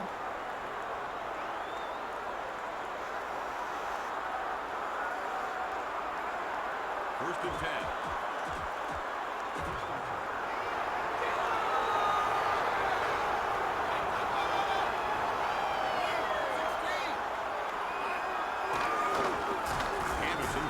Chargers find a nice hole off that right side. And a solid gain on 1st and 10. They're going to need a lot more than 6 or 7 yard gains on the ground to get back into this one. Big chunk plays. That Leroy Butler interception really could have been a turning point.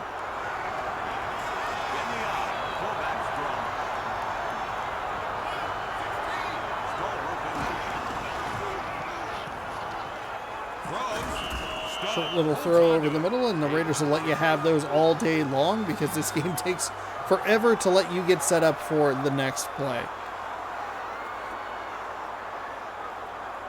First and 10.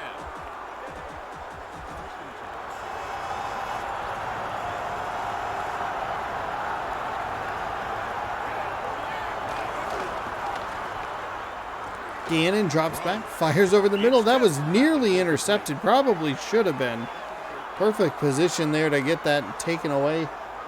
Or to get that takeaway, excuse me. And really, I mean, the nails, but it feels like it's been on the coffin for a while. You don't want to call it because then you're dumb if you're wrong. But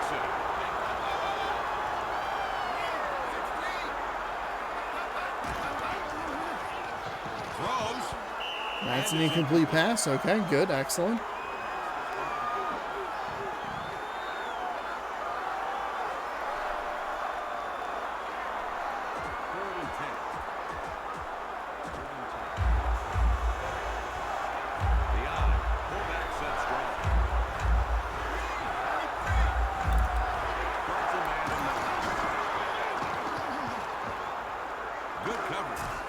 Well, there's a nice big chunk play. He's going to get down inside the 10-yard line. I mean, even the Chargers' big plays are still not able to pull away from the defenders and score a touchdown. He's having a fair day passing the ball, completing about half his passes. 7 for 14. I mean, it's a nice play regardless, but quick strike, big play scores is what you're looking for here. First and goal.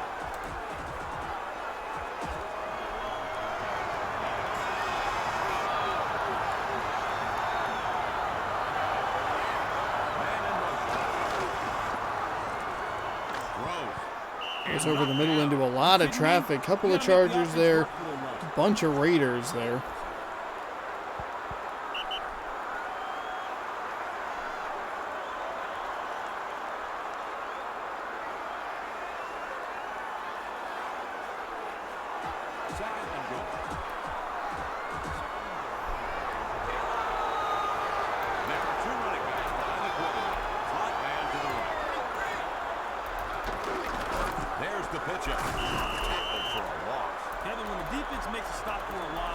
Everybody's adrenaline gets pumped.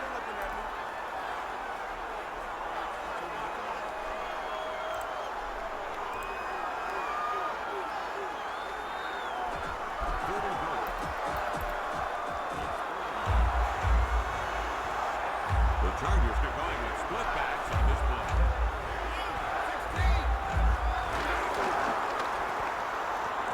Throws. He's got it. He spins. Touchdown. That's what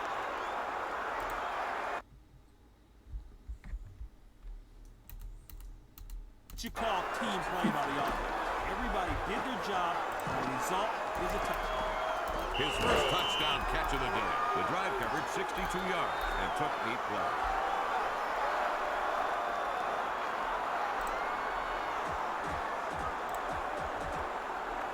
The Chargers come on to the...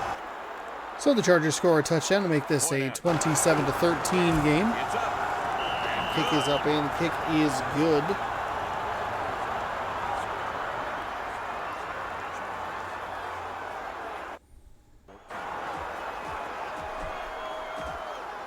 The Chargers need the ball back right now, so they line up for an onside kick. There it goes. The onside attempt. Penalty is going to be an illegal procedure for the kick going out of bounds. Kickoff went out of bounds. 1st and 10.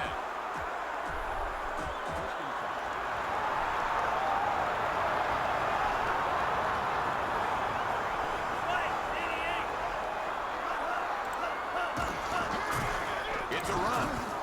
Raiders will try and run this clock out. Terrific field position to do that, and just keep hammering it home.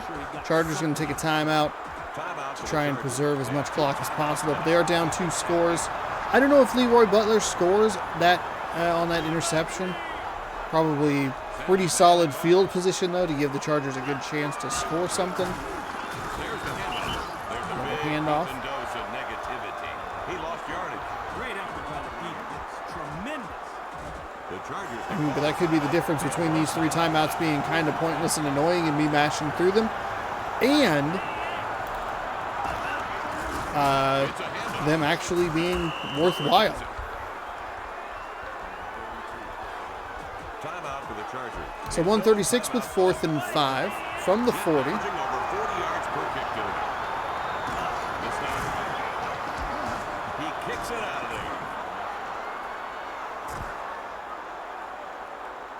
No return this time. That's a touchback.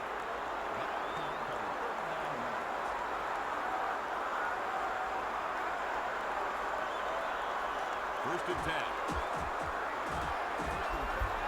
128. Single back formation.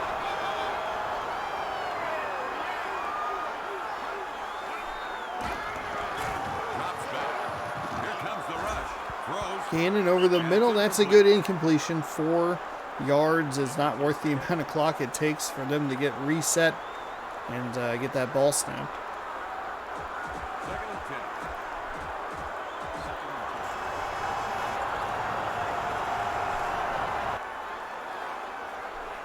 Green, 43. They're going from the shotgun. Slot formation. Throws. There's another not great pass. I mean, the Raiders are going to let you Did he make it? get as many yards like that as possible, or as you want. You can have those. Those are freebies.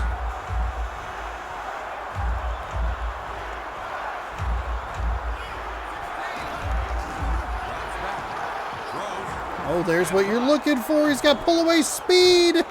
Oh, it's a touchdown for the Chargers. It's just too little too late. Corin Robinson, 2nd reception of the day, averaging 39.5 yards per catch and a Touchdown catch of the day. one touchdown.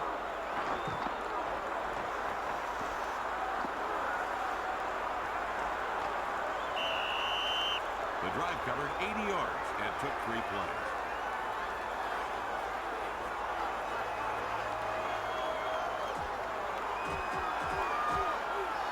Looks like they'll kick the point after. The ball snapped. The kick is up, and it's good.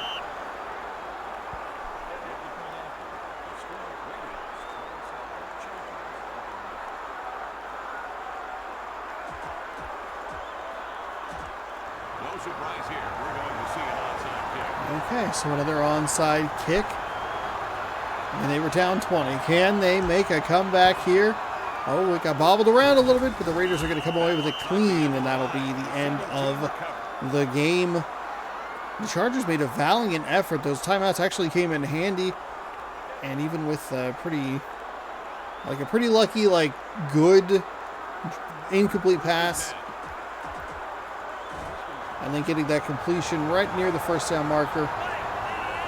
They're going to come up just short against the Raiders team that scored all 27 of their points in the first half, and 10 of those points off of turnovers in the final 15 seconds or so. So that is that's something to think about. The Chargers gave up 10 points off 2 turnovers. They lose by 6. 21-17 lead. The Raiders ever really threatened with points here in the second half.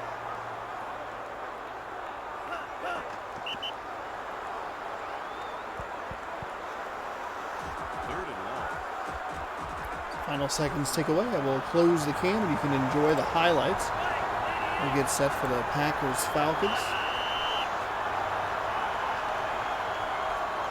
The Raiders win a close one. The final score in this one is the Raiders 27, the Chargers 21.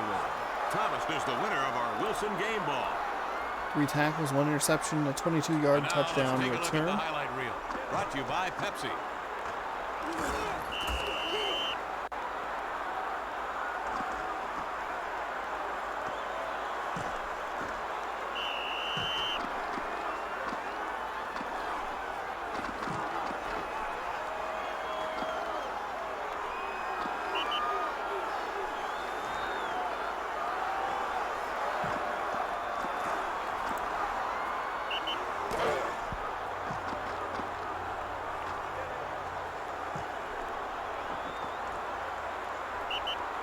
For Ron Pitts, I'm Kevin Calabro saying thanks for Pretty playing. even time of possession, and the Chargers outgained the Raiders 274 to 153. Some big plays down the stretch really helped with that. And the way the Raiders scored a couple of their touchdowns, a 105-yard kickoff return and the interception return for a touchdown makes that stat slide in the favor of the what's it called? What are they names? The San Diego, they're Dunzos. San Diego Chargers are done. All right, let's get our NFC Championship match set. Raiders, Falcons, Packers coming up next for you. The Packers played a pretty awful-looking game against the Bears last week. The Falcons, they are the 1 seed. Welcome to the And they are 13. where it's a perfect climate-controlled 69 degrees. I'm Kevin How are they 13 and 2? NFC divisional playoff game. The Falcons will take on. That doesn't make any sense. How are they 13 and 2? Who will be the key players to watch here, Ron? You got to root for this guy. He plays the game the way it's supposed to be played. All out, every play. When an opposing quarterback puts the ball in the air, he thinks it's for him. Joey Harrington has all the tools needed to be successful in the NFL. He's got a good arm, and he can move well when forced out of the pocket. But the thing I like most about him is his leadership. 69 degrees here in Atlanta. Nowhere cold. Dallas warm, Atlanta warm, Let's go to midfield. Oakland warm, The visiting captain will make the call. and I think Indianapolis is in a dome, so a lot of warm weather games here today. He calls heads. Packers call heads, and that it is tails. I think they said. I never commentate this part, so I don't know why I've decided to start now. Packers won, and they are going to elect to receive. We'll see what they can do here. If the Packers can make, I've said a couple of times, if they can make a run to the Super Bowl, they might actually be able to get their starting quarterback back.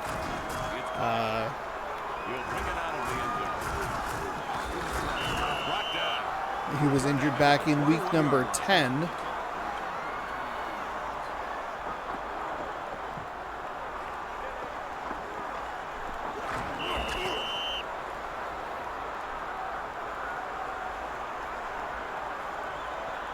Falcons riding the hot hand of Joey Harrington. That's right, Joey Harrington, rookie Joey Harrington.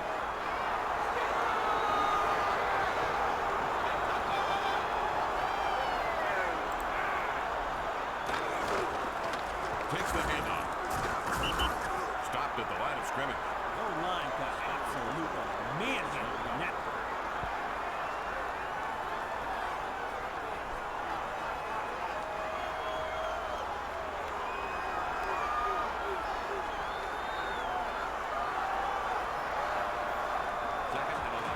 Let's look at that Packers offense, working with quarterback number 1. Wait, is that Brian Greasy? Is Brian Greasy back?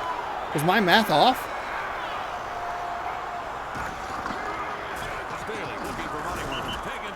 Hand off to the right side. Up towards the 25-yard line. We'll take a look at the Falcons defense. It's hard to tell what they mean by 9 weeks. Because this would be, so like 11, 12, 13, 14, 15, 16, 17, 18 would be 8 weeks. But if they count week number 10, then that would be 9 weeks. And the Packers would get a huge boost having him back under center. We saw him against the Lions. just light them up. All the Packers really had to do was just kind of tread water to give themselves an opportunity to get him back. That is, of course, if this is indeed Greasy. Of course, I was looking away for 2 seconds, so. 4th and 8. The offense set to punt the ball away. There's the snap. A lot of air under that one. So inside the 30, he'll run up the left side toward the 40, make a man miss, but gets smacked down at about the 41-yard line. Tom Tupa, his first punt of the day as the Green Bay offense comes out, looking a little stagnant. We'll see what the Atlanta Falcons have in store for us. We did watch some of the NFC South teams play. We saw a bit of Tampa Bay toward the end of the season.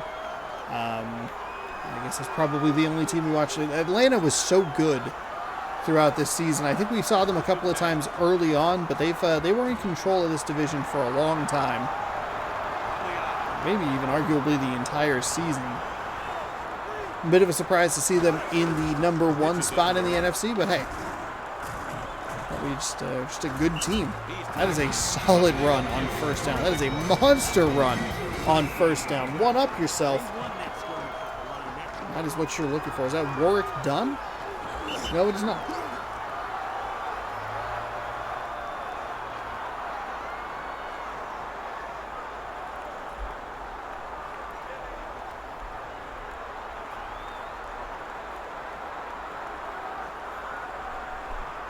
First and 10. The Falcons from a single back set. Owens in motion.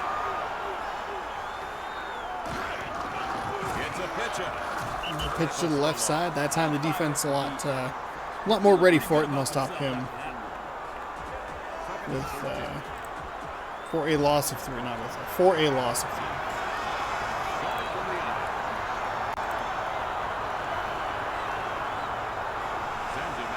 Second down and 13. Harrington in the I formation. They're going to pitch it to the right. That's why they had such success on that first play. You wonder if the Packers would be willing to lose by Harrington's arm far more than Foster's legs. Stack the box, neutralize the running game, make a rookie in his first playoff start beat you with his arm.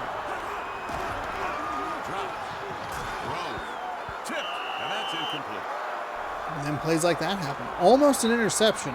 Still going to force a 4th down, and that'll be a punt for this Atlanta Falcons team. It looked like it was going to be off to a hot start after a terrific run down the right side.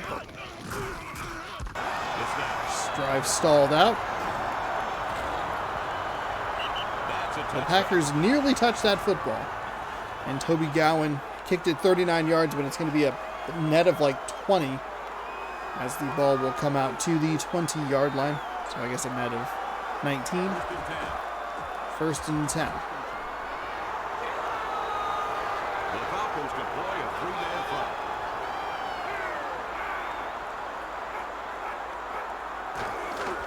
Drops back. Throws. Pass incomplete. Timing just a little bit off there. The ball there before the receiver turned around. Hit him in the shoulder, but not able to come up with the catch. It'll be second down and 10. 2:29 to go. Here in the first quarter, game number 3 of 4 today. We got the last 4 games next week. And we'll be on to Madden starting on Valentine's Day. Greasy sacked for a big loss, probably a loss of 8. That seems to be the magic number. That was a good time to dial up some pressure. Rusher got through clean, and Greasy, not much of an opportunity to get away from him. Third down and very long coming up.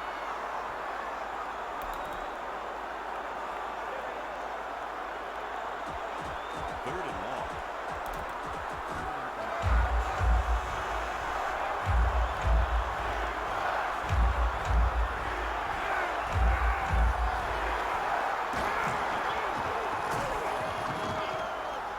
Makes a quick exit. was not a smart throw at all back across his body. A diving attempt at an interception. They're not going to give him anything Comes up a easy. little bit short off the hands, incomplete. So 4th down and 18. And neither of these offenses doing a whole lot.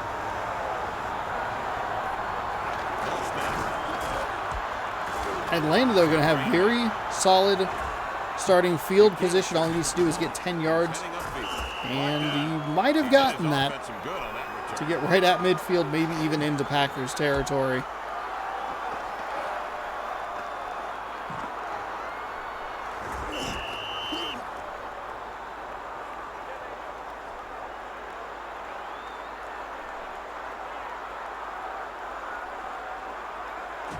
First and 10. So it'll be right on the 50-yard line.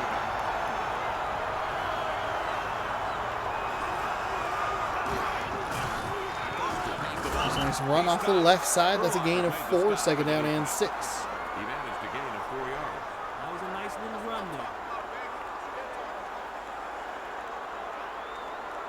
2nd and 6.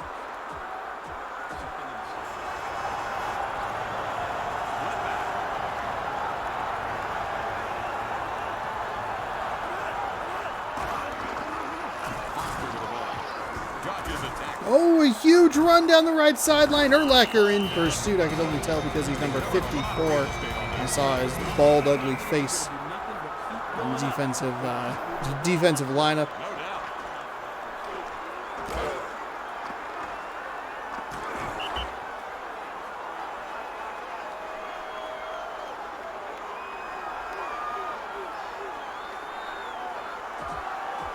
First and 10 from the 11. Second time the Packers have given up a huge run on that right side. We'll see if the Falcons kind of double down on that as this game goes forward.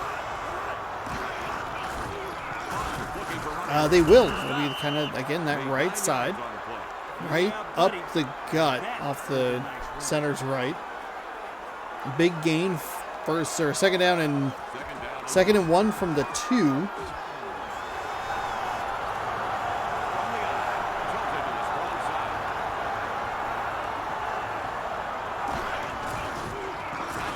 Nice job by the Packers to bring a little extra pressure.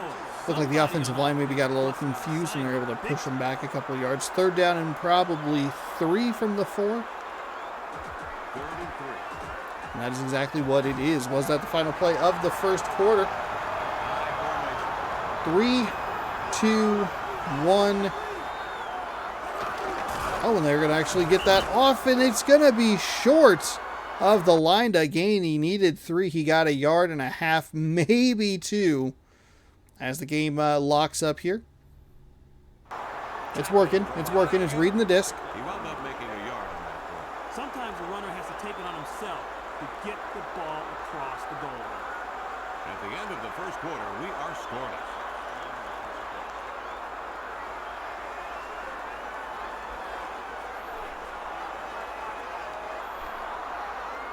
Minute and 36, negative 5 yards for the Packers. Not good. Will go for a field goal. Field goal here for Atlanta to give them a 3-0 lead just starting the second quarter. It is up. It is good. If Atlanta wins, they will host the NFC title game with a shot at the Super Bowl. We already saw the Dallas Cowboys punch their ticket to the NFC title game. Green Bay wins, they will stay on the road. I thought Green Bay would actually be an NFC North winner because of the way that it was listed, as in Packers 1, Bears 2, but it was the Bears actually won the NFC North, or got the home field advantage at least, in that wild card round. A nice job on that one. The drive covered 47 yards and took 6 plays. So the Packers will stay on the road. They visit Dallas There's the with an kicker. opportunity at the Super Bowl should they win. The return man has it. 2 yards deep. Out of the end zone. And they'll take it out of the end zone up to the 23, maybe 24 yard line. 22-yard line.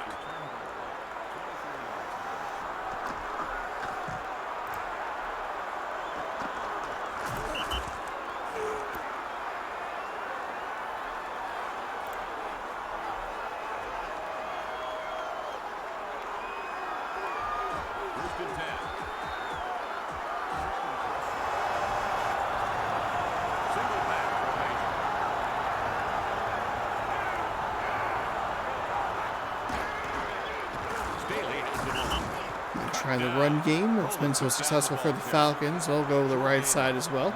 Not as effective, just a gain of 2. Better than a loss.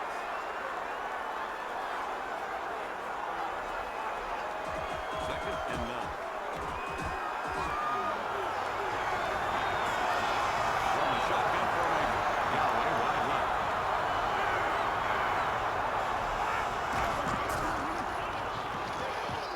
Throws. Caught. He's Caught tackled. past the first down marker, and it'll be 1st and 10 for the Packers here in this second quarter. I like that play. He showed me something on that one by getting the first For down. Galloway.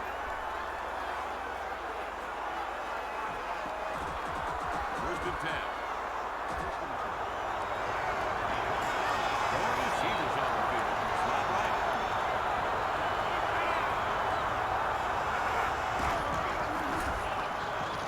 Looking for an escape Greasy route. rolls, Throws fires down the left side of the field, batted and incomplete. So Yeah, it many would've been nice to have the Falcons interception. players in the area to make that a terrible pass.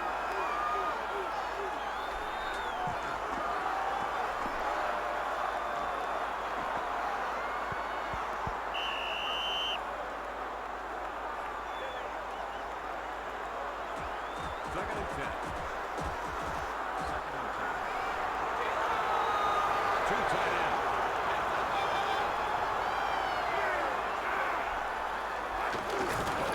McCrary runs There's a nice handoff up the middle, and that'll get him to the 40-yard line, maybe the 41. They did some damage on that play.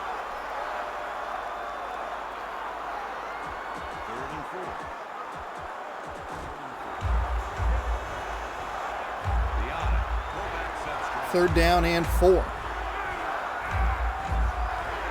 Offset I formation. They're going to bring a receiver. That's Galloway in towards the line of scrimmage, or toward the Incomplete. offensive lineman, and that ball was in and out of the hands quickly of Brian Greasy, and that is just a bad throw. Really bad throw on a 3rd down and 4. Stops the drive and gives the Falcons the ball back. Tom Tupa back out on the field for his 3rd punt of the day. And just not a single punter understands how the coffin corner works. The worst part is, I guess that wasn't a terrible punt. I was going to say the worst part is, even with the good punts, the gunners usually pull with the returner, but that time they at least tried to track the ball down. Didn't really matter because it's 1st down and 10 from the 20. 3-0 lead here for Atlanta. Offset I formation. Joey Harrington hasn't really done a whole lot through the air, and I think that's the plan. Turn around, hand the ball off. You've been successful, especially on the right side. Most of the time it's because your offensive line. And that'll, that's the way. That's the way to go.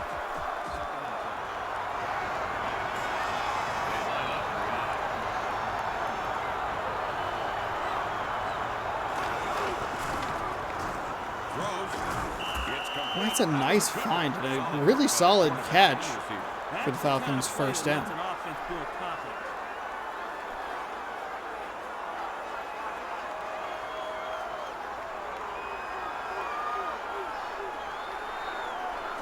First and 10.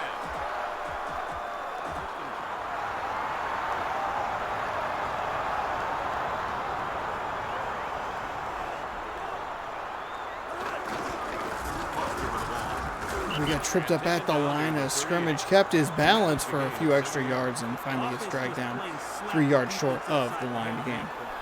They just seem to want it more.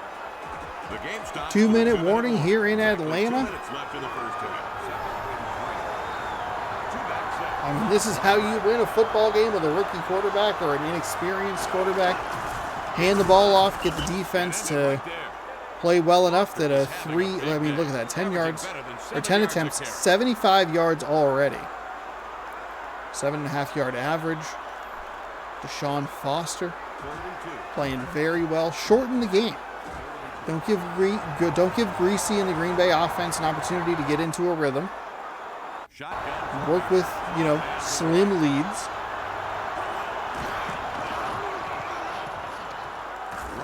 That is a nice decision there by Harrington. Stood back. You could see exactly where that route was going.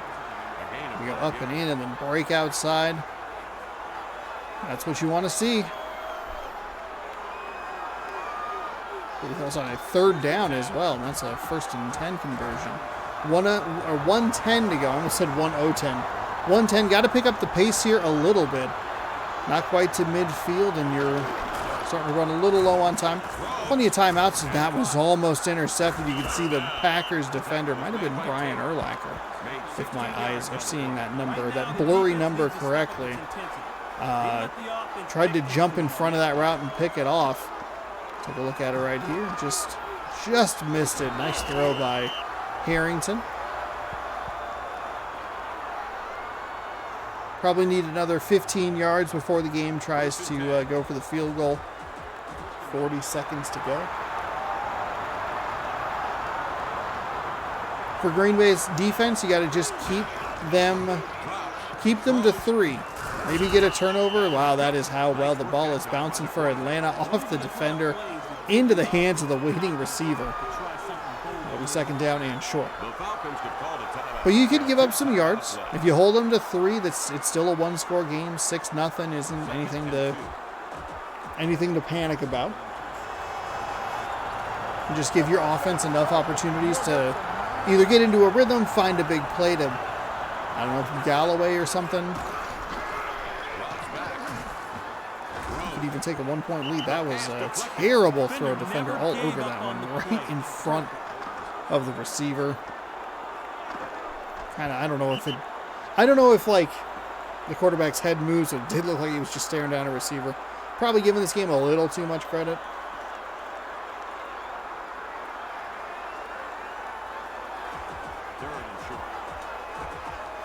21 seconds to go here with a 3rd down and 2.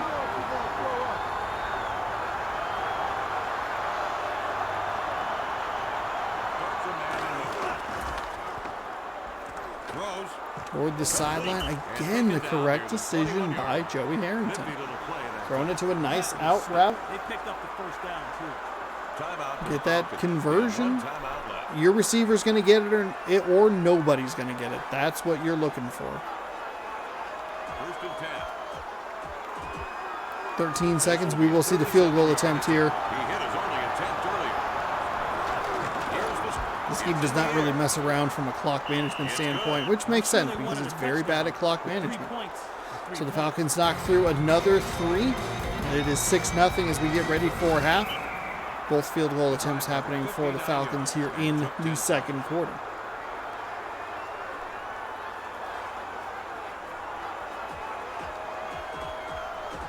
Ball teed up for the kickoff.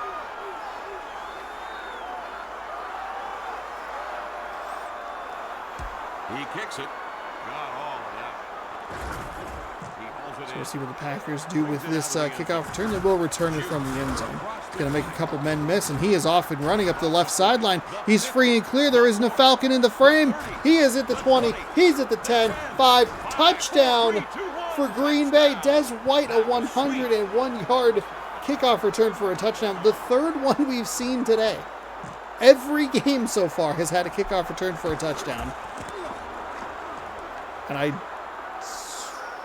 has every year?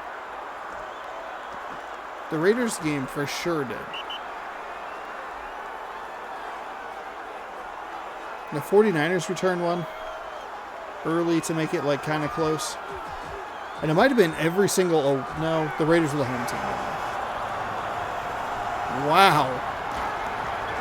With zeros on the clock, the kick is up, the kick is good. The Packers special teams coming through and giving them a 7-6 lead heading into half. Falcons are going to get the ball first in the 3rd quarter.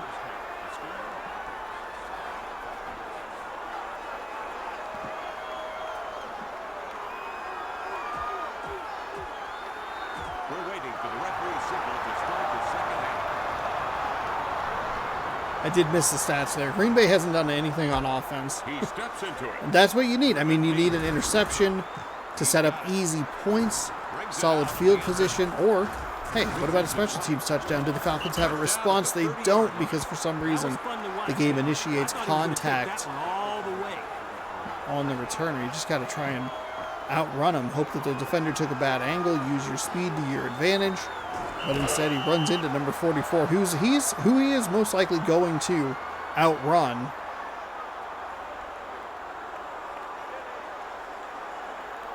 First and 10.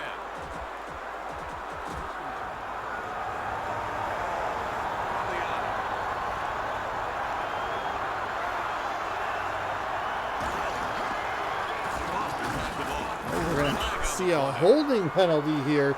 That has been a consistent call throughout this game. First and 20. First and 20. This is a good opportunity for the Packers to get off the field, hold them to minimal yards on the rushes on first or second down. Force them into an obvious throwing situation and make Harrington beat you. Pretty easy on paper. They're going to go for a throw on first and 20. They'll get about 6, second down and 14 coming up.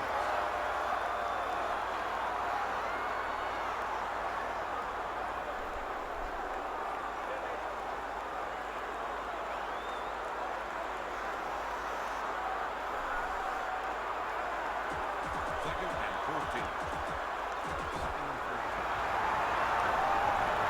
The Falcons set up in a high formation.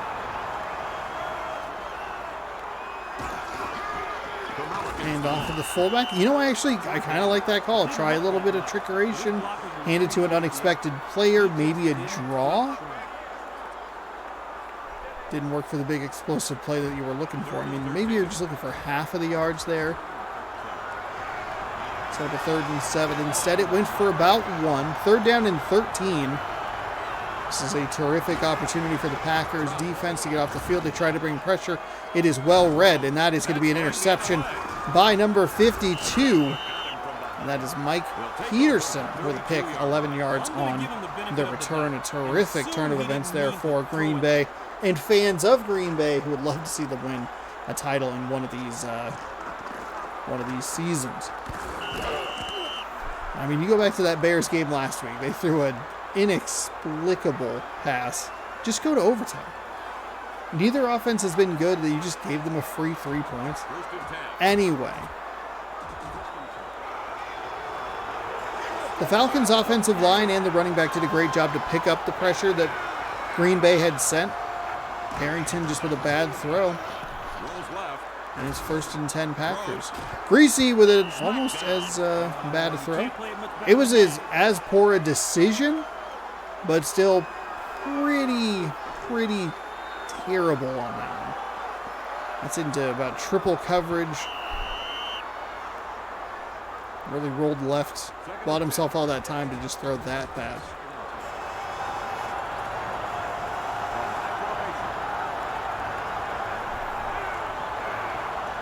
The game might actually be in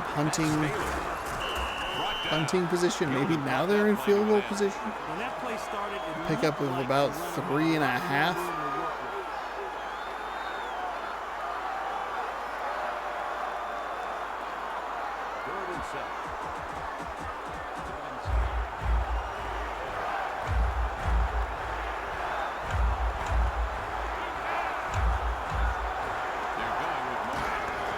Third and 7.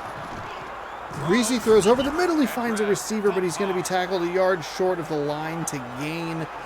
Sure-handed tackle by that Falcons defense.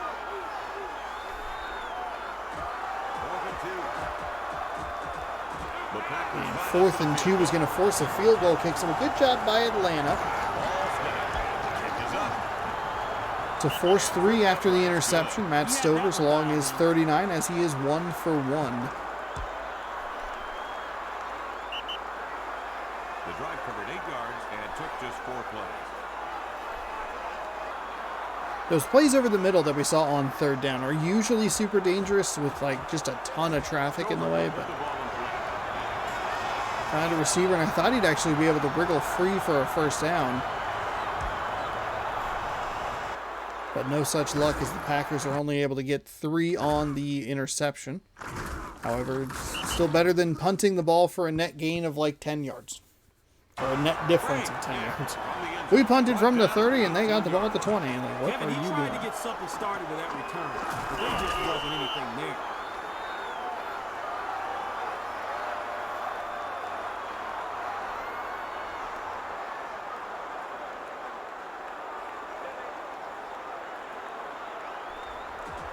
and 10.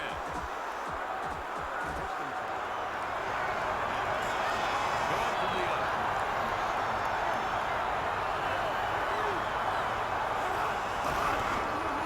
Takes the handoff. First and 10, slips off a tackle, but the second guy knocks him down. Gain of 7, second down and 3. I hear you. Second and 4. As weird as it might be to say, a field goal is still helpful for Atlanta. Puts them down 1. You'd think maybe you just kind of pitch that idea, just go for the touchdown in a scenario. Like, oh, it's 4th and 2 from the 18 or something. Harrington's going to get sacked for a big loss of 5. That'll bring up 3rd down and 8. They brought some extra pressure. He looked like maybe just got some happy feet again. But nothing doing there. So he tried to step up in the pocket.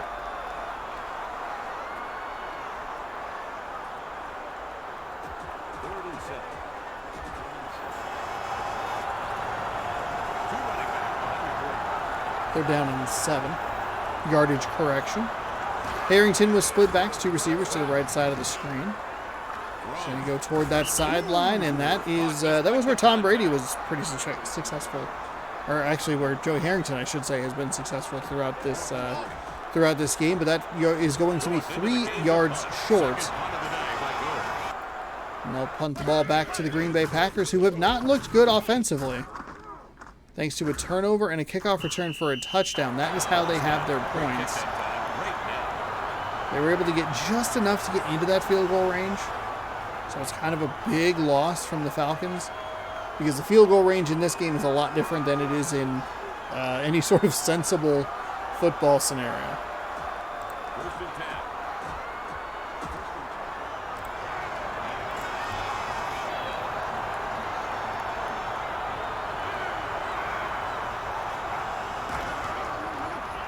First down and 10 with 1:02 to go here in the 3rd quarter. That is a terrible throw. See the time of possession nearly, probably about doubled.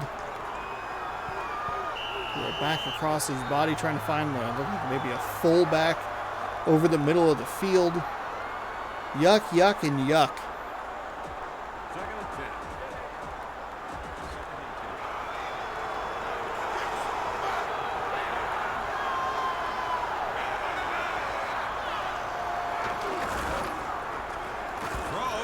Greasy, it's tipped and incomplete, batted down at the line, or I guess batted up into the air at the line, and no one able to get their hands on it. Third and 10.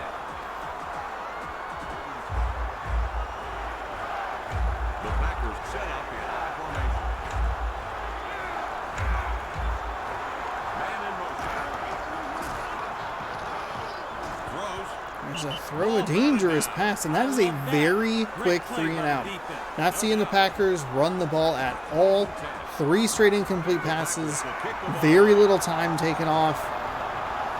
Not a good drive. And you're seeing a team here that is in the lead.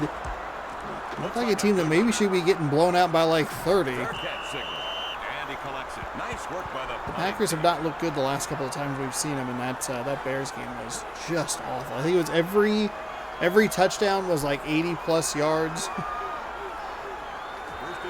It was the most feast or famine game we've seen.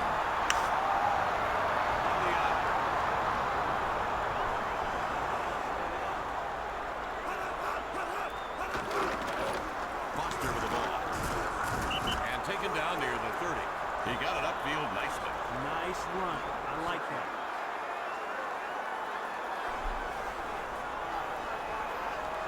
Second and 4. 2nd and 4 after the 6-yard gain.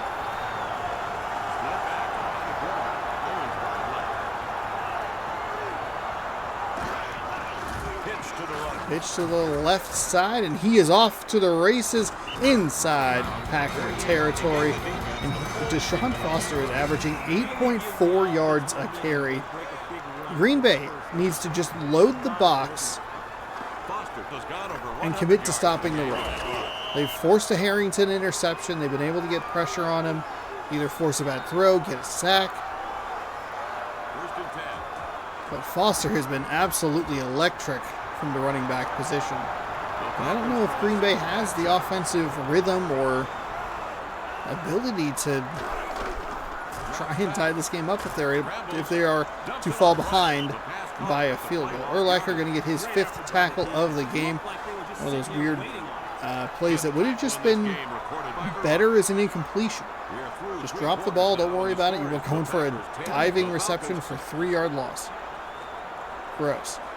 10-6 your score after the third. Take a look at the stats here. 19 total yards of offense, 161. But that Packers defense has bent and not broken, forcing 2 field goals rather than any touchdowns. Harrington, they left that man wide open. He is inside the 30. He's down to the 20, and he's going to get tackled inside the 10-yard line. There was a huge miscommunication. Brilliant play call on the Falcons offense. Foster is the one guy on the field you got to tackle. That's it. That's the only guy you need to worry about. He has done so much damage to you in the running game. Now he's kicking your behind in the passing game. Yikes. 1st and goal from the 9.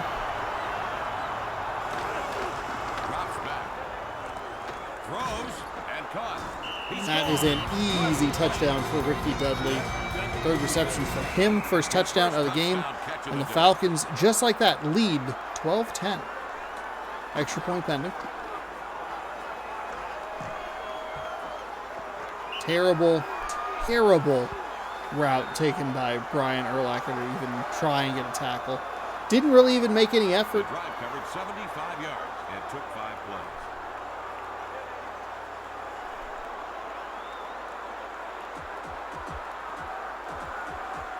The Falcons down to the point after. Kick is up, and the kick is good. 13-10 our score here in the 4th quarter. It's only a matter of time. You're going to give this team, the Falcons, shot after shot after shot. And I thought that last drive was the real problem. They did not take any time off the clock, the Packers did. And then you're just going to give the Falcons, again, shot after shot. And then, bam, here's a big run. Nice pass. Brilliant play call to get the running back who's made your life a living hell throughout this game wide open. Just no one even close. And then an easy 9-yard touchdown. 1st and 10. Green Bay, by the way, 19 total yards.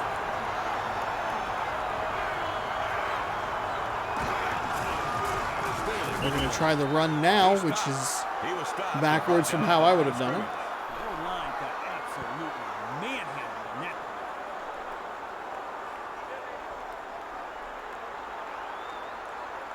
Second and 10.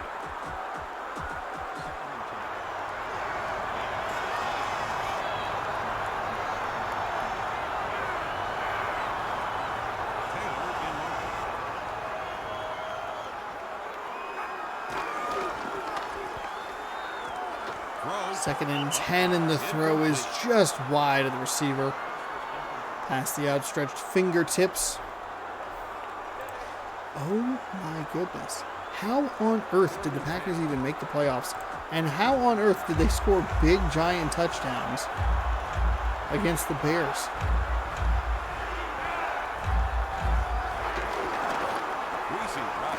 So Greasy looks back, steps up in the pocket, and falls. Or gets sacked, I should say. I don't know why I said he fell. I mean, he gets tackled. It's a short loss, but still, it's a 4th down. Looked like he was going to step up and try and launch something, and maybe he was going to try and get rid of it, but just not enough time. 4th and about 13 coming up. 4th and 13. The Packers get punt formation. Turpin averaging 1.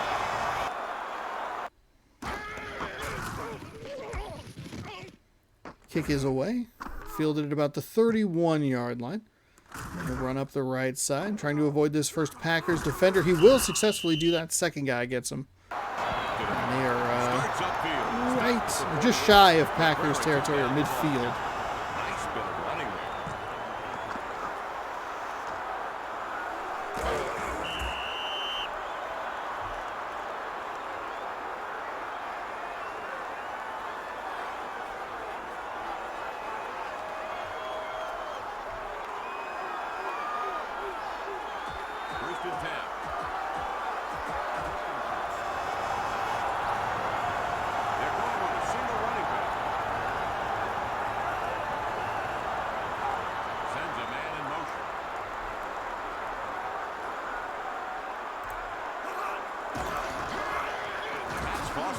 Hand off to the left side. Down at the 43. He'll pick up about his average, which is Moving in 8. the right direction. Good run.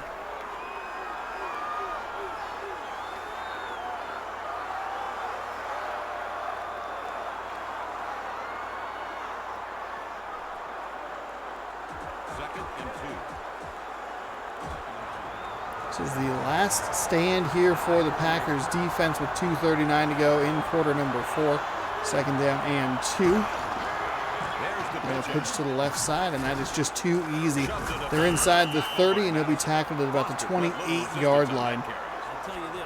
We're Packers offense, I mean, they lost to one man. They lost to Foster. a little bit faster after a big play. The Packers could call the timeout. They have 2 timeouts left. I bet if Foster went on to try and kick a field goal, he'd be successful. He has been an absolute beast today. Now to set up our first matchup, it's going to be Cowboys-Falcons, barring something wild. Owens in motion.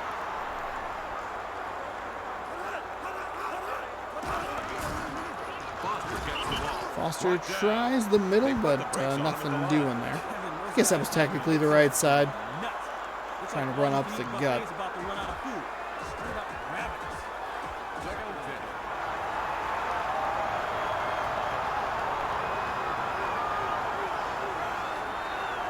That's the 2-minute warning. 2 minutes left to play. There in is the this game. 2-minute warning. Second and 10. So second down and 10. The Packers with 2 timeouts remaining. Shotgun. Man in the slot. Starts a man in motion.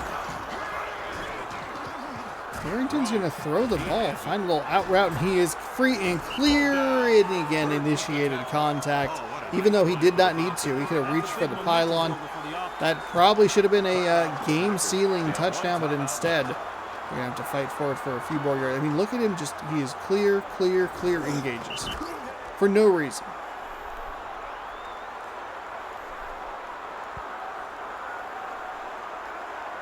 First and goal.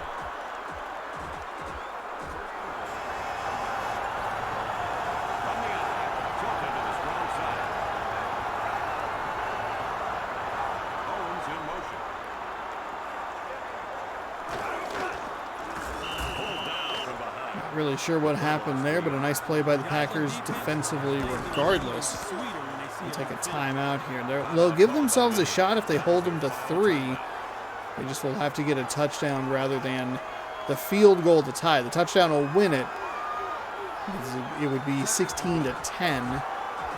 And that would mean that they held the Falcons to 3 field goal attempts and only gave up the 1 touchdown as a unit. So, see what happens here. I formation. They're in the backfield yet again. For a loss on Perhaps some confusion on the offensive line. Maybe the Falcons just getting a little too cutesy with the play calls, trying to pull guards and tackles and getting them into different blocking positions where you should just push forward.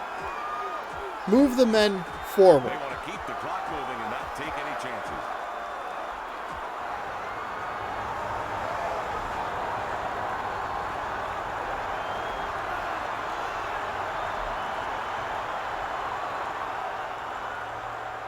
So third down and goal with 10 seconds on the play clock.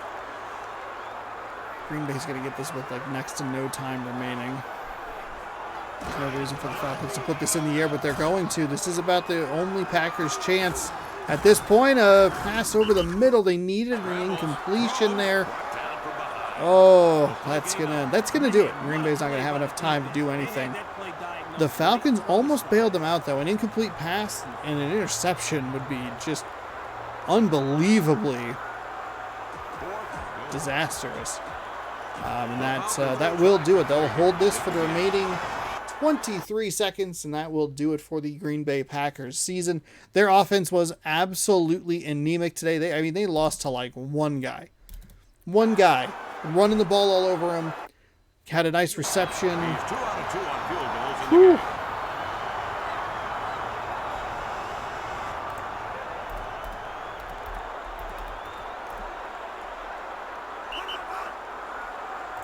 And that'll do it.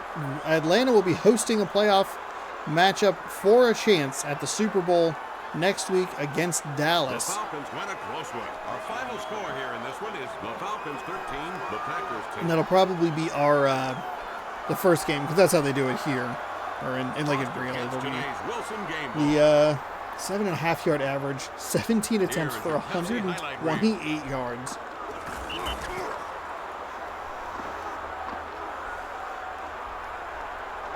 Can't imagine there's going to be a lot of Packers highlights here. They had the kickoff return for a touchdown. They weren't able to take advantage of the interception.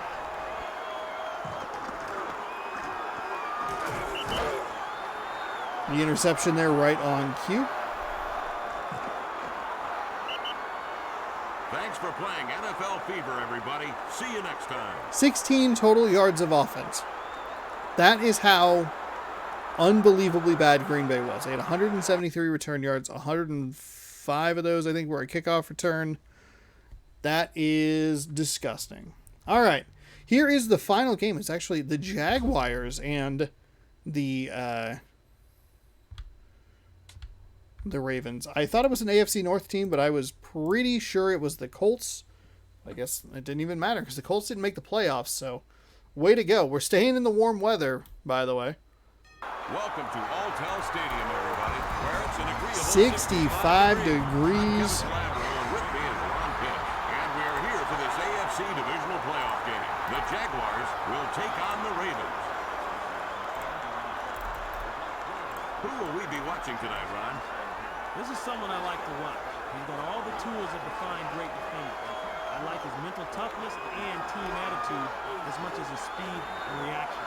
He never gives up on the ball. Isaac Bruce is a classic long strider who can flat out run. There's a saying in the NFL, if you can't run, you can't stay. And Isaac Bruce makes you prove that. Thanks for that, Ron. And now to midfield for the toss of the coin. Thumbnail all set. Captain will make the call. Captain, what's your choice? 19. Bam. Ready to roll. He calls tails. It is tails.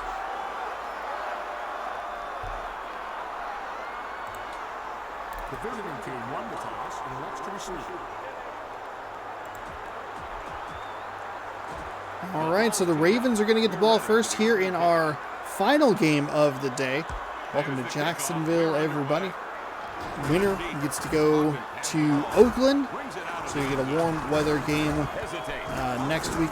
In addition to this week, as we see that fun slide around the shoulders tackle to lead off this game. Jaguars won the AFC South. They are the 2 seed. It was a pretty cluttered AFC race in the wild card and in the AFC West as well.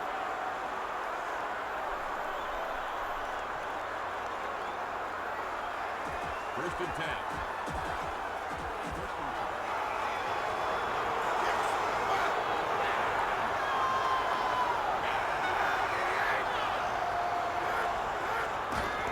And it's first and 10. Throws. McNair throws to the left side, and he'll get about 9. They'll probably bring out a measurement here, I'd imagine. No, they won't.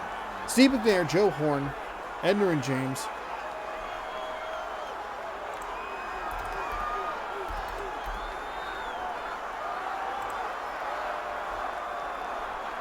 What's that guy? That last guy's name was Nutton. Nutton.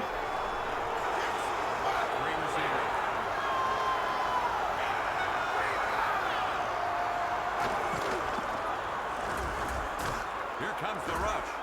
He's down. That's a sack. He could have used a blindfold. I'm pretty impressed with his speed on that play, Kev. I hear you, my friend.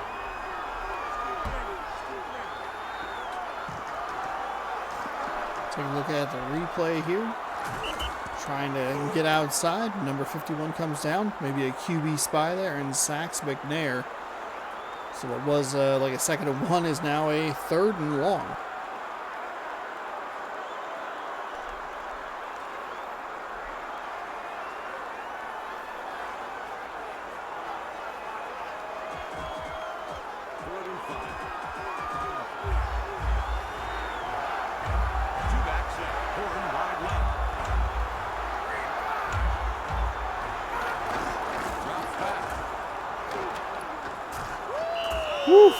Clotheslined at the 30. Not making a yard on that play. And that guy showed me some guts. I like his toughness.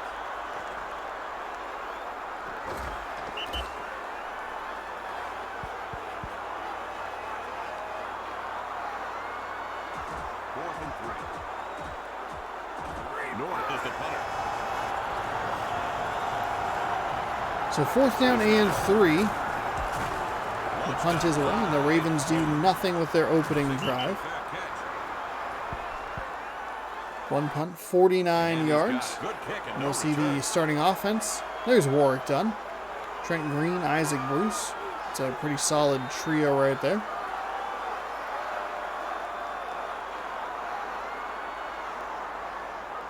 First and 10.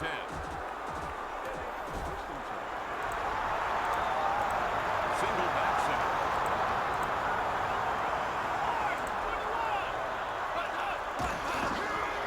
Dunn passes. So Dunn tries to find some room off that left side, up the gut. I like I guess up the gut, left side. Maybe not the little what do they call it? Terms it, contradicting terms.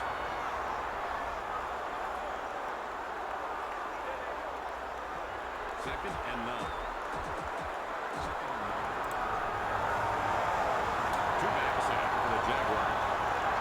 2nd and 9, nowhere to go for Dunn on that first play. Jacksonville comes out in the split back set. You see a nice block, and they're going to give a receiver an opportunity to pull away, but the defense way too fast. They'll get into Ravens territory after a terrific, all-around terrific play right there. The Ravens sent an extra rusher, and the back that was in there did a terrific job to pick up that block and give the quarterback, Trent Green, an opportunity to get rid of that ball. And that'll be a 1st and 10 for the Jaguars in Ravens territory. I think we've about evened out First and the 10. recording portion. That first game was real. Jaguars get going with People are probably, oh, it's a really good game. I don't know why you're so grumpy. I'm grumpy because there were incomplete pass after incomplete pass. We got a penalty here. That's a false start. He didn't like being in the Ravens territory. That was scary. He wanted to go back to Jaguars country. He knows that. He understands it, okay? He knows the ebbs, the flows.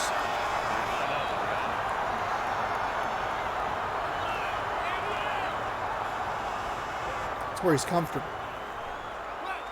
So 1st down and 15 after the penalty. They'll hand it to Dunn, and he will get blasted at the line. Gain of none, maybe loss of one. I mean, that was it was a great defensive call. Plugged up the exact hole that Dunn wanted to go for. second and 17. It's a run. 2nd and 17, and they're still not going to be able to do anything. I think they actually lost. They gave him a loss of 2 on that previous play. It's going to be 3rd down and about 17 again. Third and long. 3rd and 16. They'll be courteous and give him 1 yard.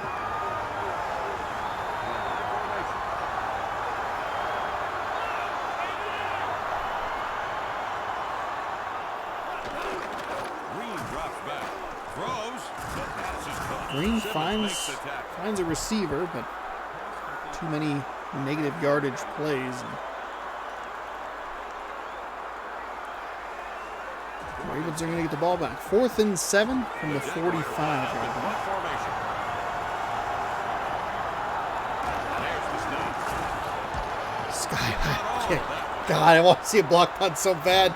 They always look so close. That's The a Ravens touchdown. almost touched that.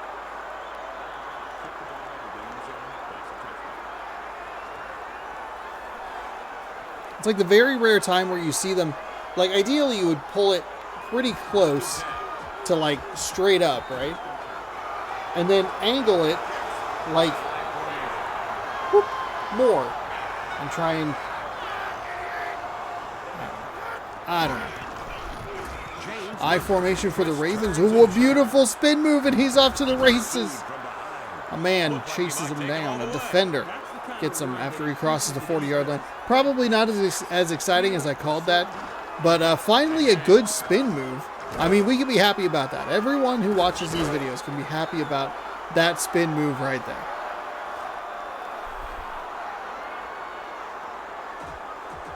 First and 10.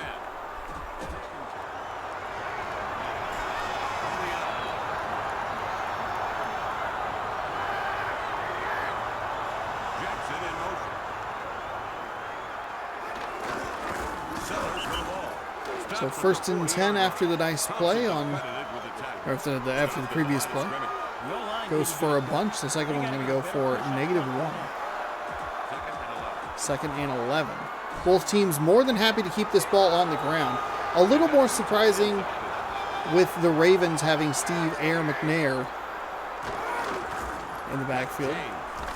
Trent Green still a good quarterback, not, trying to dunk on him or anything, but that's a guy that I feel is like, oh, hey, that makes more sense that you would try to be balanced. Steve McNair, maybe try and pop some plays over the top, use his athleticism to your advantage. We have one more play here in the first quarter. It is 3rd down and 9. They're going to try some motion. And nope. At the end of the first quarter, we are scoreless.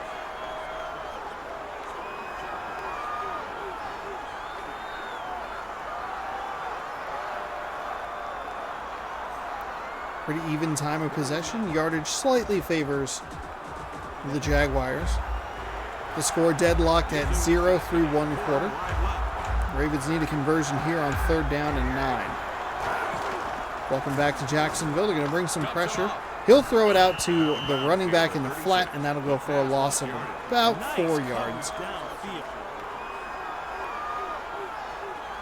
That is not what you want to see at all. Bruce ready to receive the punt. Second punt of the day by Moore. Ball snap. A lot of air under that. Pretty nice punt. He'll return it from inside the 15-yard line. He has a lot of room to work on that right side. The blocker just could not get around to take out that Raven punt coverage man. I felt weird saying Raven gunner. I don't know why. First and 10.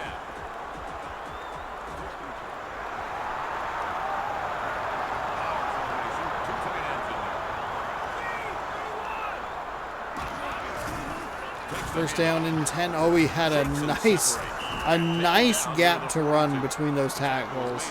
Between those linemen, I should say. Tackle, guard, center, whatever it was. And he elected to bounce it to the outside for no reason. Second and 5.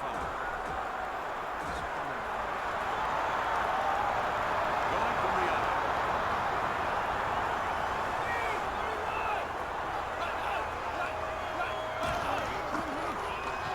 Play action pass. Trent Green throws and finds a man over the middle.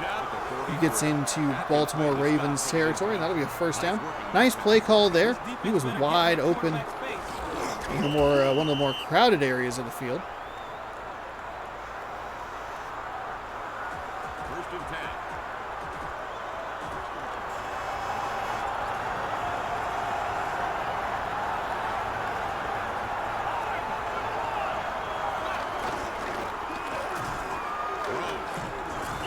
Green fires towards the outside. That's a solid gain of about 5.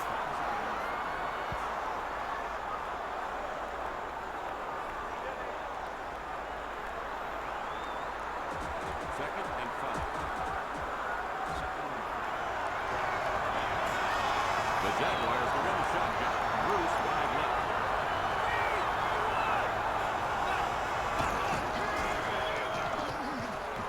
Trent Green drops back, fires to a receiver with a step, and that is going to be a touchdown. Marcus Pollard, third reception of the day, goes for the first touchdown of the game. 6-0 here, extra point pending. Trent Green with a 2-seed Jaguars team. The drive covered 62 yards and took just 4 plays. Taking over the game in the air. Running game's been good for him, but sometimes you want to go through the air. this thing. The kick is good. Still confused as to why the Falcons record was 13-2. We're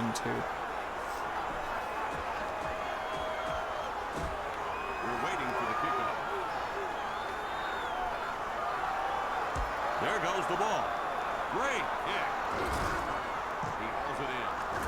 5 yards deep in the end zone. They'll try and take it up the right side. Oh, we had just got to commit to go into that sideline.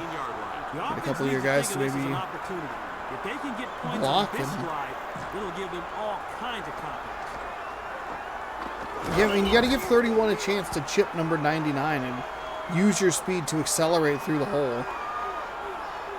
But no such luck there. So it'll be Ravens football here. As we get reset. First and 10 from the 19. About 3.5 minutes to go here in quarter number 2.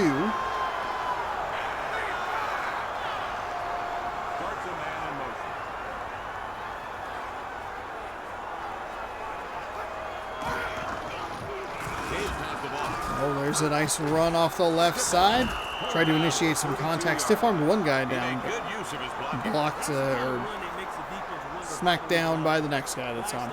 I don't know why they do that. It's so confusing. Every time I see it, I'm like, oh man, remember when Aaron Jones did that in the Packers playoff game against the 49ers that they ended up losing because the special teams was like real bad?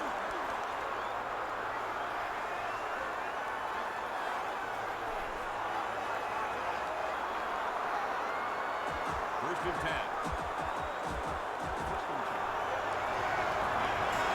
They're going with a 44 defense.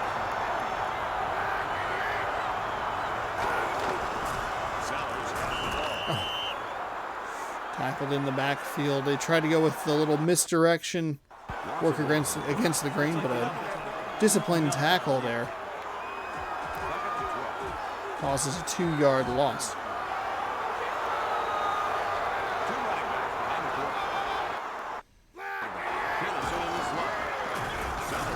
Brings the ball off, tries to get the spin move, but nothing doing there. You know, that wasn't a bad run considering the block or a lap cover. Third and 11. The Ravens from a single back set.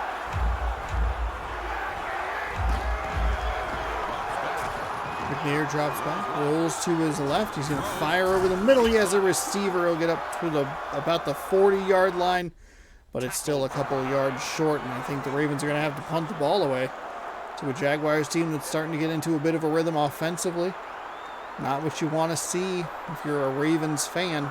Could have the top 2 seeds of the AFC, though, facing off. You do have the top 2 seeds of the NFC facing off, as the Cowboys and Falcons are set for game number 1 next week.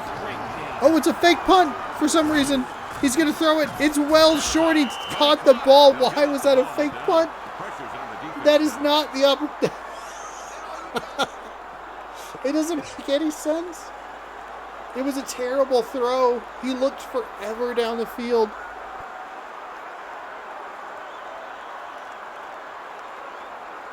First and 10. And it's first and 10 from the 38-yard line. Now, the positive here is if the Ravens can stop the Jaguars, this isn't like a guaranteed 3 or even a guaranteed field goal try. They will punt the ball from this end of the field, so it doesn't really matter, I guess. I mean, it's bizarre to see because you're giving them such a short field to work with. But in this game, I think it actually balances out a little more than you would expect. Now they're going to the air quite a bit here as Green drops back and finds a receiver on the right side. Solid gains, going to set up 3rd down and short. See if they get work done, more involved here as this game goes along. We are ticking down towards halftime here. 90 seconds.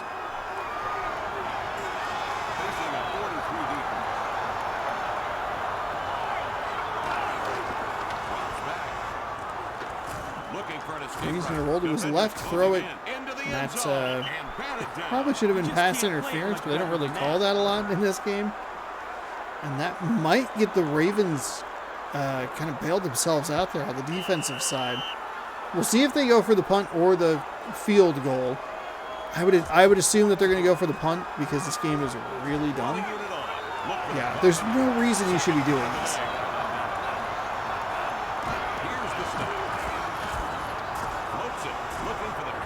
It's not even close. No return this time. That's a touchback.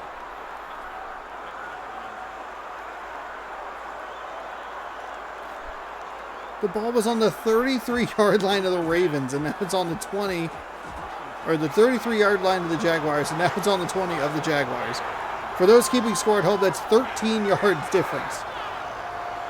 Minute and 8 seconds to go. I formation for the Steve McNair-led Baltimore Ravens. They're going to throw to the flat. Throws a little bit high, which causes him to leave his feet. The throw too quick, though. You want to see him turn upfield. Chances are you're going to have a middle line or a linebacker matched up on a running back. Running backs faster than linebackers. So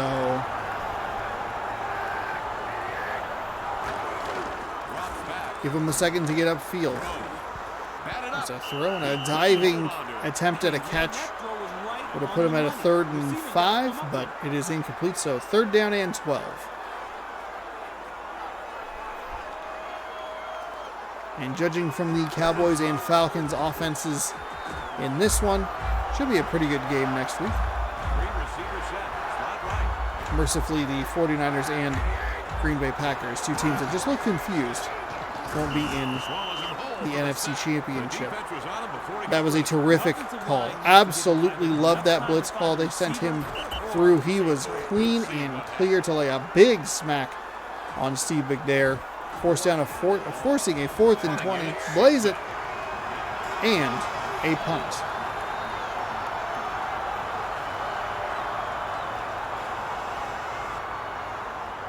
I'll just hold on to this one. Okay. A little surprised not to see the... a little surprising to not see Jacksonville take a timeout, but at least give yourself an opportunity. You're going to get solid field position here. You'll need to pick up, I don't know, 25 yards for a field goal. There's the snap.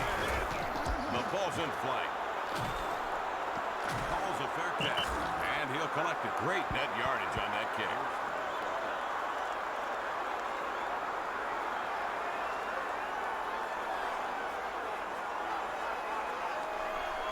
First and 10.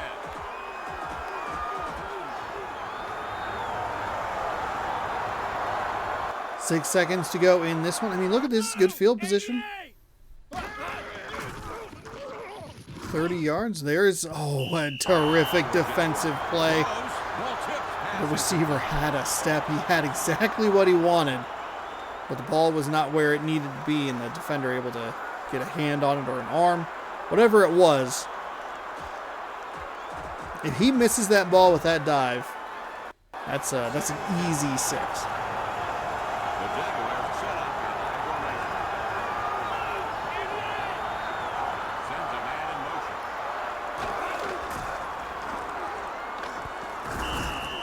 And there's how you'd want to end a half. Just a little run off the right side. That's done. Pick up 4, run out the clock, and take it to break with a 7-0 lead. Jacksonville, the only team to break through the opposing defense. The Ravens have not looked good. I'm curious to see these stats here as we are about to enter quarter number 3. 35 yards, 106. We're getting into that Falcons-Packers territory a little bit. Jacksonville Jaguars are going to get the ball first. He'll return this from 7 yards deep for some reason.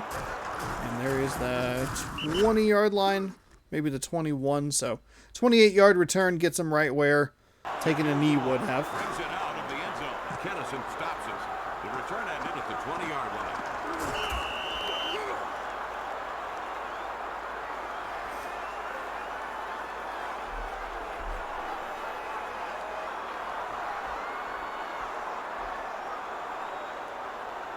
First and 10.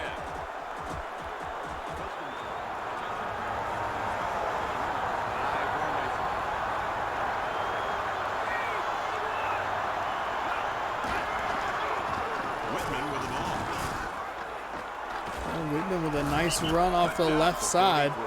Terrific run. He showed a lot of class on that play. Kevin, that looks like somebody on defense doing a silent. There's just no excuse for letting a runner rip off a big one like that. Nice job with that run, even though he ran into his own.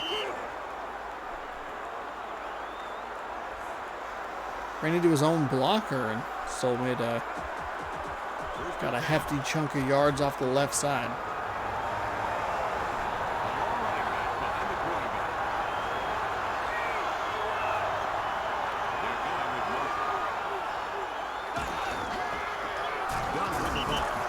Handoff. They're going to try the right side this time, and the time of possession is dead even. Wow.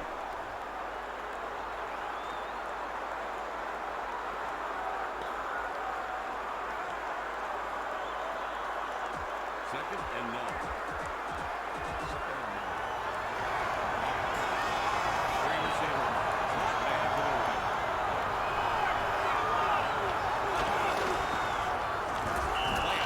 Nothing doing. He's safe.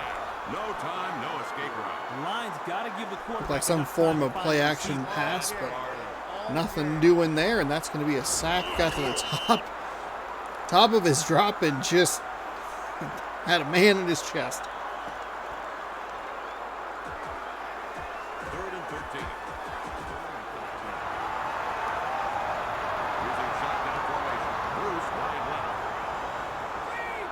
So 3rd down and 13, excellent opportunity here for the Ravens to get off the field. They're going to send more pressure. They're going to find the quarterback, but he's too quick with the release. That is where throwing to the flat is super helpful. Just held on to the ball long enough. And again, let that receiver, instead of going like this, let him turn upfield. Give him an opportunity to pick up a 1st down. That's a big conversion right there for the Jacksonville Jaguars. 1st and 10.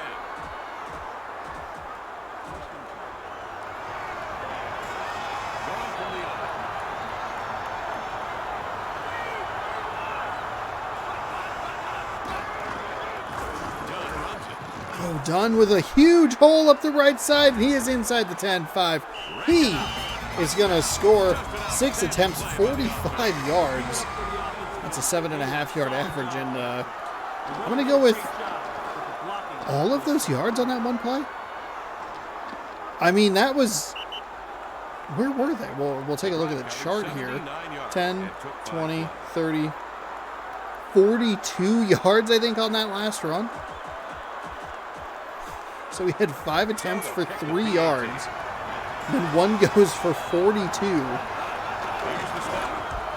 It's going to double Jacksonville's lead at 14-0. And with the way the Jacksonville Jaguars defense has been playing and how poorly the Ravens offense has been performing, a 14-0 lead feels a little more insurmountable. The only team that's really given it a shot, as most of these games have been in control by the home team, the only team that really gave anybody a run for their money was the Chargers. And, I mean, they scored those 2 huge plays late in that game. Leroy Butler had the interception that I thought, like, he just took, like, a step too far out of bounds. He had a lot of green in front of him. I don't know if he gets the touchdown or if he's able to... just set them up with solid field position. But you go back to the end of that first half for the Chargers in the most disastrous way possible, giving up 10 points in the final 15, 20 seconds or whatever it was. They're the only team that's been competitive with these higher seeds, these 1 seeds and 2 seeds that had a week off to rest and get everything right. You had the Packers with like a grand total of like 20 yards of offense, which is abysmal. Abysmal might not even be a strong enough term.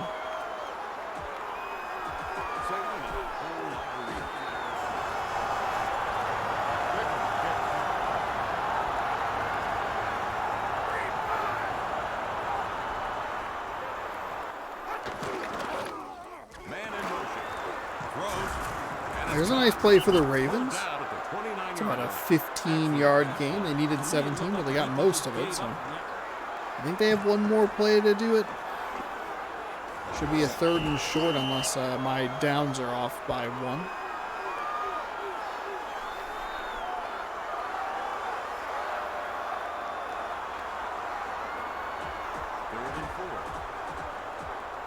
They're down in 4. They're going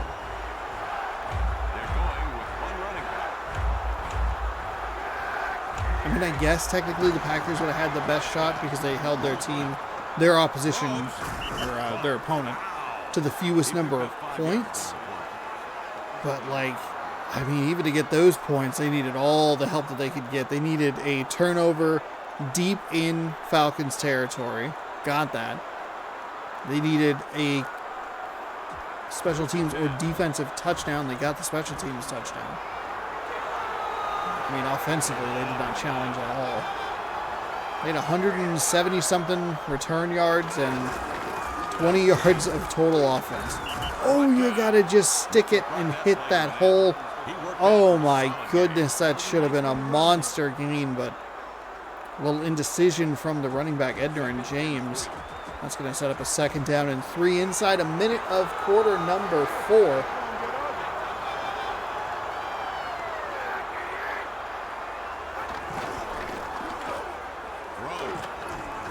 McNair finds a receiver just past the 45-yard line, and that is good for a Ravens 1st down. It takes a lot of work on both guys to make the play look that easy. 1st and 10.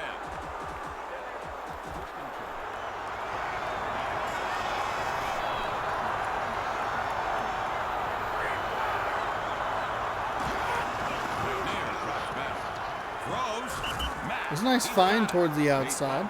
Ravens getting into some rhythm here with Steve McNair. It's not over yet.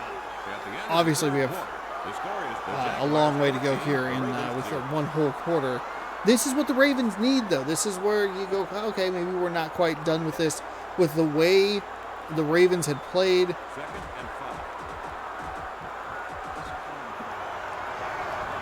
through the first 2.5 quarters of this game, you go like, oh man, they're probably not going to really do a whole lot. But then they start to get some yards, they start to get some rhythm, some momentum, and then they get sacked. Okay, that's right on cue. Pretty fantastic there. It's KO Spikes. McNair even had some time. Looked like he was going to try and run, but Spikes comes through and puts him in the turf. And that's going to set up a long distance on this next down.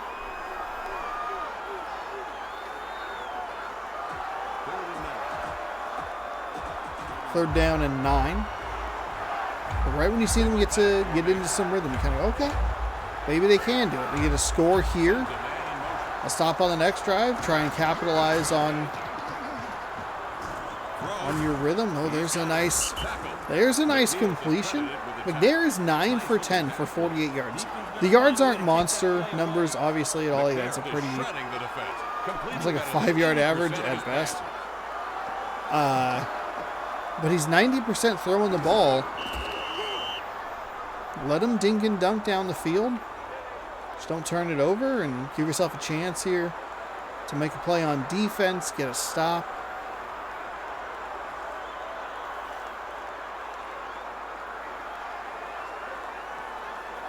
First and 10.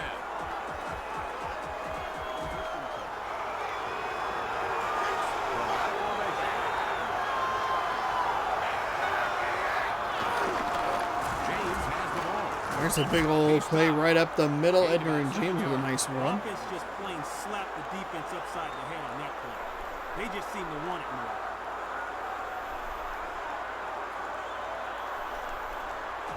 Second and 3. Going from the gun. 2nd down and 3. McNair throws to the right side, finds a bit of a clearing there where the receivers look like one of those mesh routes where you try to get offensive pass interference without getting called for offensive pass interference. Freed up the receiver and a nice completion there from McNair. Was that number 73 just getting slid into the photo? First and 10. This drive might be taking too long at this point. Taking first couple minutes of this 4th quarter.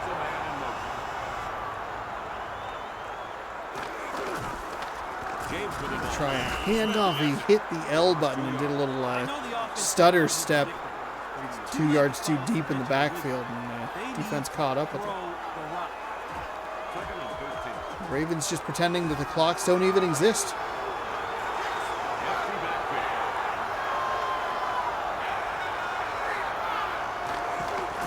Second and 13 from the shotgun. That should have been picked. That was a tremendous read by that defensive player. And that should have been an interception that really would have put the nail in the coffin in this one. Third down and 13 coming up from the 30. If you're the Ravens, you don't need it all right here. You need half, maybe to try and get 10 for a 4th and 3 rather than anything long. And we're going to see another what should have been interception. Was that the same player, number 47? 2 plays in a row. He had his hands on the ball. Should have been able to put this one away.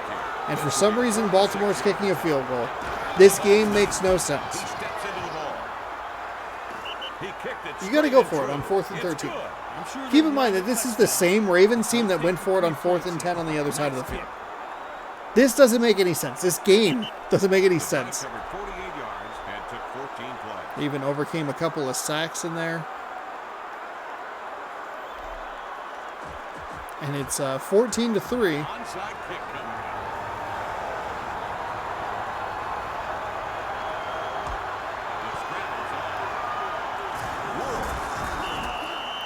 That should do it here. Jacksonville has looked good all game. The ball goes to the receiver.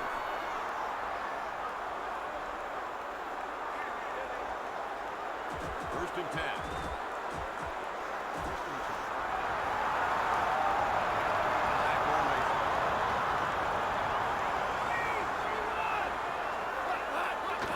Offset I formation. Trent Green hands off to the back there. Ward done.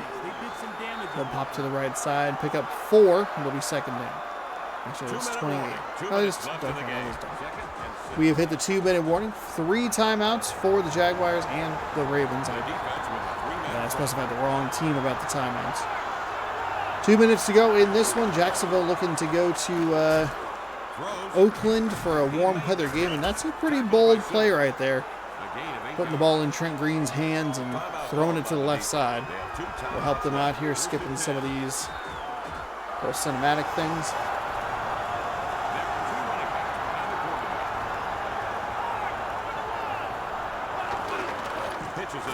There's a little pitch. Ooh, a nice move, and he's going to get a first down. Stay in bounds.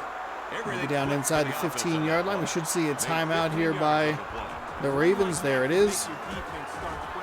We'll help you along here.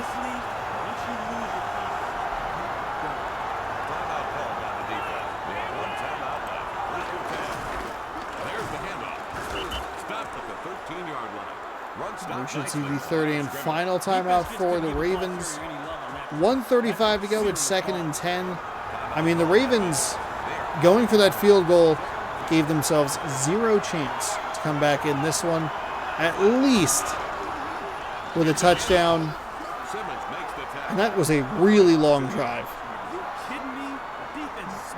You have a chance. There's a chance you could make a comeback.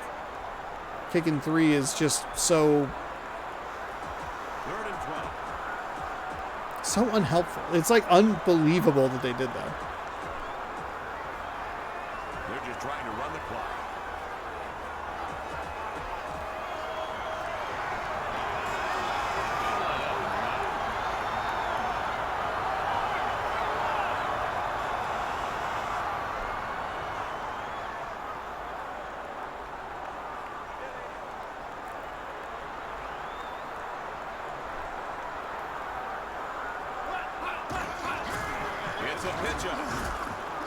Oh, done with a beautiful spin move. That's the one time where you go like, okay, the initiated contact is fine there. We don't need the touchdown and the extra point and the kickoff and all that jargon. Just run the ball to the left side, pick up some yards, stay in bounds. And we'll see a similar ending to the Packers-Falcons game where they'll just hold it here towards the tip, and we'll be on our way to the AFC and NFC championships next week. Then we'll crown a Super Bowl champion. Watch the Pro Bowl And then we'll be in Madden 2004. Hopefully you're excited for it. I know I am. If you want more football action as this one wraps up, did a bunch of Madden videos over the last couple of weeks. We got a Super Bowl prediction coming up here soon, so be sure to scroll down, subscribe, ring the bell. You'll be notified when I post new videos. We have the Jacksonville Jaguars taking on the Oakland Raiders, as Takeo Spikes is named the player of the game. And we have the Cowboys taking on the Falcons, the top 2 seeds in each conference. Moving on today in games that weren't really contested all that well by the away team. I think home team's 4-0 today.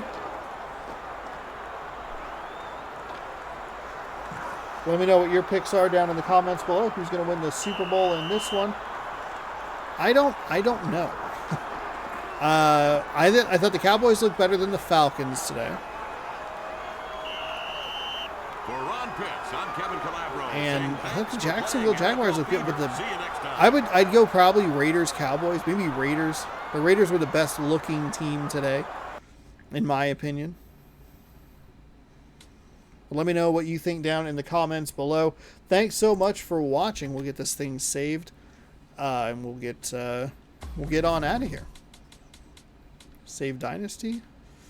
Not even Brian Greasy coming back from injury could save the Green Bay Packers from one of the most horrific offensive performances I have ever seen. All right, Dynasty is saved. We are ready. We will see you next week for more NFL action right here on youtube.com/SeanOsaurusRex. Thank you so much for watching. Be sure to scroll down, subscribe, ring the bell so you're notified when I post new videos. Thank you again so much for helping me hit 1,500 subscribers. Let's keep that number going up, and get all the way to 3,000 by the end of 2023. Your support means so much to me, and we will see you next time right here in NFL Fever 2002. Goodbye.